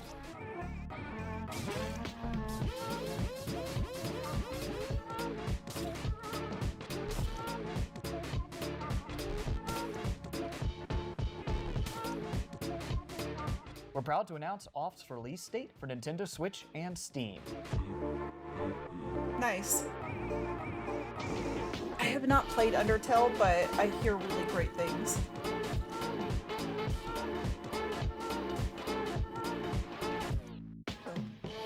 Maybe this will be pretty good too. And now, be on a world Switch. premiere from a studio based in Quebec called Game Team 6. This is their second game together, and it's one of those where the title kind of tells We've you really all like you seen need to games know. from like It all has you over the sold world in before this. you've even seen a pixel. It was like Please a enjoy your first look at it was like a dev company from like Indonesia or something like that earlier. Hi, I'm Corey Martin. I'm Thomas There's a couple Tobin. of different like European And I'm countries. Andy Chmelenko. We're co-creators of Game Team 6, a small studio from Canada making heartfelt games with big Canada? ideas. We're so excited to introduce you to Tire Boy, a playful action-adventure platformer about a tire person. Tire A Boy is tire fast and person? nimble, leaping through lush environments, solving environmental puzzles, and taking on heroic battles. All while helping locals and uncovering his own past. Tyboy may be the last of his kind and was lost as a child. At the start of the game, we learn how he was raised by a large owl named Nestwick and doesn't know much about his family or ancestors. It's a story about connection and curiosity as Tire Boy journeys through a vast, unfamiliar world, searching for purpose and traces of his forgotten origins. Many of the locals have grown fond of Tire Boy. They'll often ask him for things ranging from small favors to the game's main objective, which is to repair a giant radio transmitter to help the local community make contact with long-lost travelers. In spite of its silly premise, we're striving to make the world feel really grounded and genuine. Another thing we've emphasized throughout development is being playful with the scale of things in the world, wanting to make the player feel small and make you feel like a kid, giving you that childlike experience of feeling like everything around you is impossibly big. And that has a meaningful impact on gameplay, given that you move fast and it feels more satisfying to do so in a big, sprawling world. Tireboy is weird, heartfelt, and full of little surprises. And we've built it to feel like a place you'll want to come back to, whether you're chasing big moments or just soaking in the quiet ones. Wishlist Tireboy on Steam now and follow @tireboygame.com on Blue Sky to keep up to date. Thanks for watching and enjoy the rest of the show. Who doesn't love a vacation? Blue Toem Sky. took us on a delightful I made a Blue Sky expedition, account, and, the sequel, and I do Toem post 2 to it takes once in a us while, even but further it's from mostly 2D people to 3D. sharing Something we made screenshots from of Sweden does it stuff again. from Twitter. Hello everyone, Like, I'm I Lucas. don't even and I'm understand, Niklas, like, why people do co-founders that. and developers at Something We Made. Some of you might remember us, or even better, our little game Toem from 2021's showcase. Making Toem Oh, was an this looks adventure on its cute. own. We never thought it would bring I a never whole saw this chapter before. afterwards filled with love from all around the world. And that's why it's exciting and honestly a bit scary returning to something so dear to our and others' hearts. We teased the game at Wholesome Snack in December, and we're beyond stoked to show the game for the very first time. I love interesting art Toem styles 2 in is games. still a photography adventure that resides in a whimsical world, looks where the great. main objective is to photograph a phenomenon known as Toem. Set a few years after the original game, our protagonist now jumps into their biggest adventure yet. And what the phenomenon is this time, well, you'll have to discover that yourself. Along their journey, Fair. you'll stumble upon special NPCs we call friends, each with their own personality and questline. These friends allow deeper relationships for the player, aiding them through fears and difficulties, hence becoming friends. Each friend gives the player what we call a camera tool. These tools allow new and interesting ways of interacting with the world through your camera. For example, the scissors, which cut things. Alright. Scissors do be cut. Or take the hammer, which, yeah, you guessed it, is great for smashing stuff. As you might have noticed, we have updated the visuals. It's a crafty mix of render styles that allows us to reimagine the world without compromising on the vibes. And finally, and maybe most importantly, we have a new movement system. It's probably the biggest change compared to Toem 1, and you can now jump and climb your way through the environment. It adds a lot of playfulness for us when designing quests and regions, ultimately making the world feel more free and open. And don't you worry, the handy camera continues to be the main gameplay component.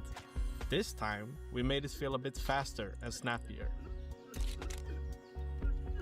And tying that in with the new I like movement, this, it looks we fun. can't wait to see the photos you'll take. So to recap, more story, updated visuals, and a fun new movement system, but still the very same chill and cozy experience. The whole team is This looks working like a nice, like, so cozier very game to hard play, like, make on Toem 2 Switch, like, something that when can you're, like, stand laying in proudly bed at night. besides the original game. Just, like, play, like, Celebrating a what couple worked levels of this. while improving the rest. So if you're interested to learn more, go wishlist the game and join our Discord. See you all real soon. Hello. Bye-bye. Are you looking for a way to support Day of the Devs and you just don't know what to do? We have a new collaboration with our partners at the Academy of Interactive Arts and Sciences. They have an annual program called Game Maker Sketchbook, which sees a celebration of artistry in games. And we don't mean just concept art, we mean character designs, we mean storyboards, we mean iconography. That's all fun. the different kinds of art that go into developing a game, they are putting a spotlight on, and it's awesome. This year we worked with an illustrator called Nimit Malavia to make this epic piece that features characters from all the best games of the year. Literally dozens and dozens of characters, a veritable Where's Waldo of every game character that you love. That print is limited edition and on sale at iMeeple.com. All the proceeds go to the AIAS Foundation and Day of the Devs. Literally, we're nonprofits asking for your dough. but like it doesn't just mean giving money. It means you get something in return too. Isn't that a joyous thing? You can buy We something. want to give a huge shout out to our flagship sponsor at Xsola, who really helped make Day of the Devs happen this year. Xsola is a global video game commerce company that aligns with our mission to help developers connect directly with players and sell more games, without giving up control or extra revenue. Launching today is a new Day of the Devs activation on the Xsola Mall. I can't imagine being like an indie dev and like trying to like put something like this Scan out. the I feel QR like it'd code be below, really hard. head to this URL to explore some amazing indie games. And thanks again to Xsola for supporting this celebration of creativity and community. Thank you, Greg, for that riff on Xsola. We are so happy to have them as our flagship sponsor. But we also have some other sponsors to thank because it takes a village to support Day of the Devs. We are a nonprofit and every little bit helps. We got our founding sponsors, Double Fine Productions and I Am 8-Bit. We have a whole list of other folks that have been contributing throughout the last year, and we just want to give them a shout out. Annapurna Interactive, Blumhouse Games, Devolver Digital, Idea Xbox, 47 Communications, Panic, PlayStation, Razer, Sabotage Studio, Studio MBHR, Summer Game Fest, and Jeff Keighley and the whole gang at the Game Awards for your continuous support. Thank you so much. And if you'd like to donate directly to Day of the Devs, you can go to dayofthedevs.org and do so there. And remember, There's some Day of the cute Devs stuff in is a this. 501c3 nonprofit organization, so any donations are 100% tax deductible. Oh, I didn't know that they were a nonprofit. If you like what you saw here today and want more, just follow us on the World Wide Web, www.dayofthedevs.org. Please wishlist these games. It means a lot to the developers, and thank you for watching today. Thanks to all the developers for sharing their Okay, it games. kind of makes Thank you to sense all why our this was generous tacked to sponsors for making the this like possible. the We'll see you second next half of time like the on Summer Day of Game the Fest Devs. video, because like I guess you would probably have more eyes on it. Maybe people will watch more. Huge I don't thanks know. to our friend Dose One for providing the beats for today's show. And I please might stay tuned not for have musical watched this performance from the maybe game if it was just Unbeatable and the band on Peak its own Divide. kind of thing. I'm RJ Lake, and I'm directing Unbeatable, a game where music is legal and you do crimes, with Andrew Tsai over at D-Cell. This is a never-before-heard new track from, this is mostly a never-before-heard track from Unbeatable. It's not a live performance, but all the performances in it are live, if that makes sense. That's because the guitarist is playing lead guitar and rhythm guitar and acoustic guitar and is the drummer, and our keyboardist is the cameraman. This should show you probably just how much work goes into even one of the songs on our 100% original soundtrack, which, by the way, starting right now, you can pre-order at dcellgames.bandcamp.com. That's right, at dcellgames.bandcamp.com. You can pre-order the soundtrack and you'll get all of the songs that we've shown off so far, including this one. Enjoy.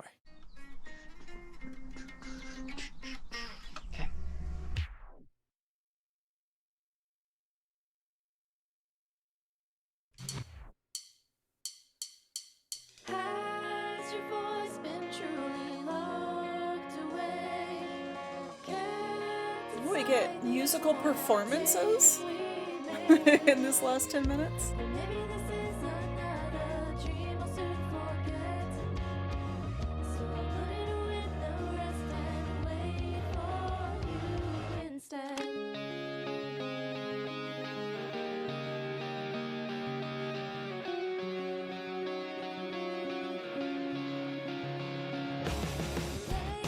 It's so indie alternative.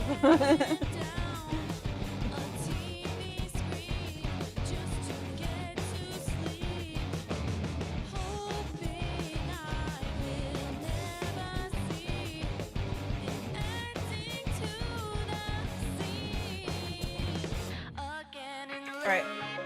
I'm not gonna play this whole song, sorry. If you want to listen to the whole song, you should go watch the video. The original one. So, see what this guy has to say. That song is called Worn Out Tapes, and it's actually going to be playable in our demo starting during Steam Next Fest on June 9th, alongside Worn Out Tapes' Tally Ho version, which you might recognize from Rhythm Doctor. I remember hearing that first version of Worn Out Tapes all the way back in 2018, which is when we started working on the game. As time went on, the style of the game's music and the way we designed the charts for them evolved. And it's a full circle moment getting to bring you this brand new rendition of the song when made for their final version of the game. Both the vocal album and the score for Unbeatable just went live on dcellgames.bandcamp.com for pre-order. And if you pre-order the vocal album, you get all of the songs that we've shown off so far, including worn out tapes. And if you pre-order the score, you'll get all the background music from the demo, all the cop fight music, all of the baseball stuff from the demo. You can also listen to all of that starting today on our YouTube channel. And that's basically it for my calls to action for this. What else is there to say besides wishlist the game, play the demo, and thank you a lot? Wait, like what was the genuinely game like? super. I'm really hungry. And I'm not. concentrate We're not on here this without anymore. you. Like genuinely, I don't have anything to say. I don't have any real. There was a words. game. All the planned stuff ended back when I stopped talking about the album. This.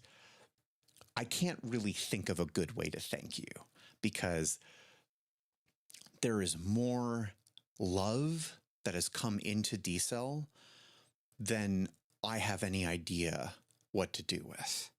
This game doesn't exist without the support we've gotten so far. So, oh my God, from the bottom of my heart and everyone at D-Cell Games, thank you so much. We're going to continue trying to do the best we can do. Oh, good. Okay. All right. I am freaking hungry. I'm going. I'm gonna go eat lunch. Oh, God. Is there more on here? What the hell? Skipping. What is this?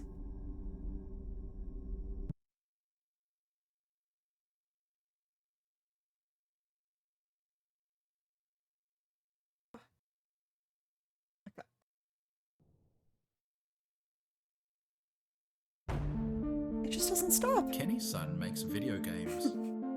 In fact, Kenny's son has made games for as long as he could remember.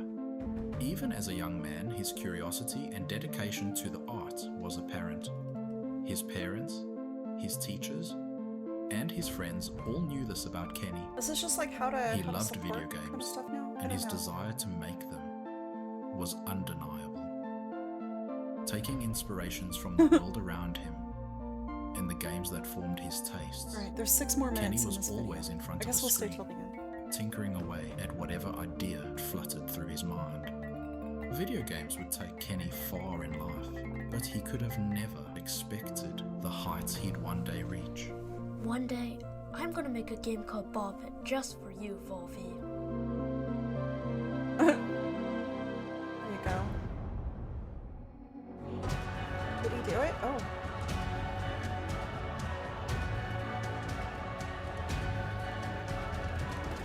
Oh, it's a Devolver game.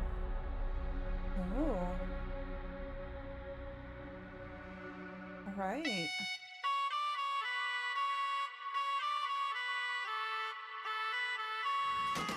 That's all they're gonna show?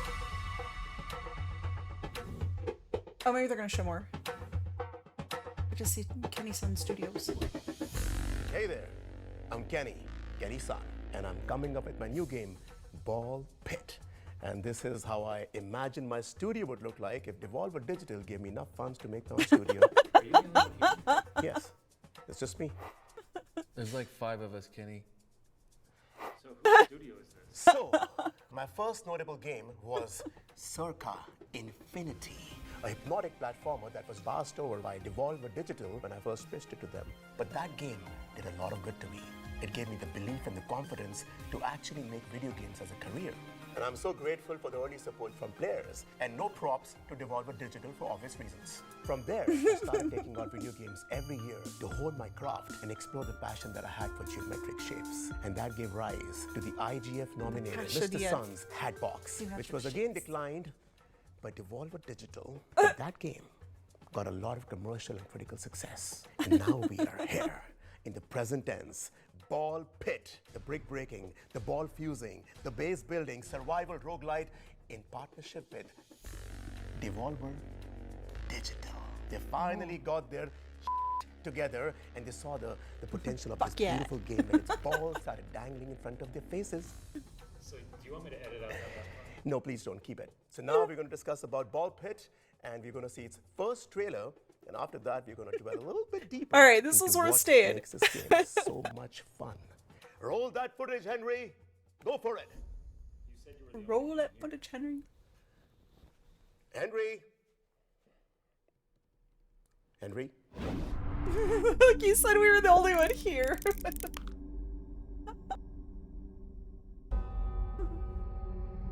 Balbalon has fallen. What? A pit is all that remains. Now treasure seekers flock to explore its depths. A brick breaking, ball fusing,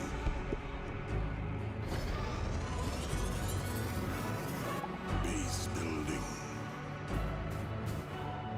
survival roguelite.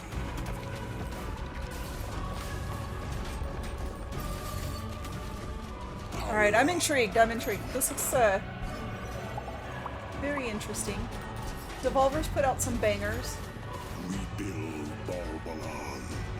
Rebuild Balbalon.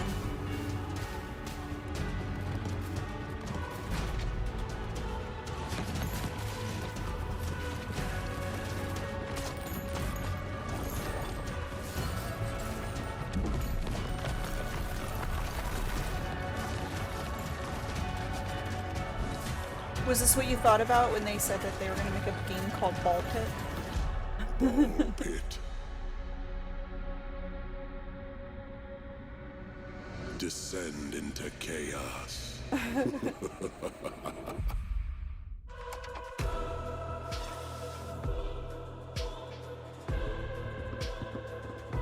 That computer isn't even plugged in. So anyways, listen. When I first started work on Ball Pit. When we started work on Ball Pit. So I was saying, it was a little different from what it is right now. The core concept has been the same from the beginning, but I've built on top of it the last few years. Also, the game comes from a very private, intimate space. Look, when I was a little boy, I was diagnosed with IBS. Internal ball syndrome. That's not what that stands for. Now, what that meant was that I would spontaneously spit up balls. What? These dang balls. Now, that was not painful or anything, but the affliction was such an important part of my life that I had to weave it into the narrative of my next game as an artist. And as they say, true art lies within. Ball Pit. The demo is on Steam as we speak, and the full game is going to release later this year. So if that is something that intrigues you, then please give the demo a spin and also wish list the game to be up to date with the release date later this year. And if even then you're not convinced, then I have two folks that I've invited who have been really important for me to bring this game to life. And other people back behind the scenes, team, thank you so much, everybody. Thanks. But these two have been the 2 stars for sure. Thank you, Kenny. And hello to all you gamers out there. I'm Rick, and I play the Fireball in Ball Pit. And I'm Janice. Some of you may recognize me from my past work, say as a segment in the Super Mario Brothers Fire Bar. Yes, I was Ball 3. And most recently as the Light Punch Hadouken from Street Fighter. Oh my god. And my co-star Janice, who is new to video games and, quite honestly, in over her head. That was an unnecessary jab, Rick. So, hello, I am Janice, and I play one of the hunters in Ball Pit, amateur which is ball just one of the enthusiast. many playable characters. This is so silly. I'm just so excited to be working on a video game. So my kids love video games, and they just think this is so cool. And I used to work in insurance, and you know, sometimes I handled fires, but not like fireballs. Would love to extinguish that. But this is just so much more fun. Look at me in my dress-up outfit. So Look at me in my I'm dress-up rambling outfit. now, so sorry about that. I'm just excited to be here. Woo! A masterclass in syllables. Now, Ball Pit is a fast-paced fantasy roguelike wherein heroes must find the balls to plunge deeper into a seemingly bottomless pit of monsters. There are 2 sides to the game.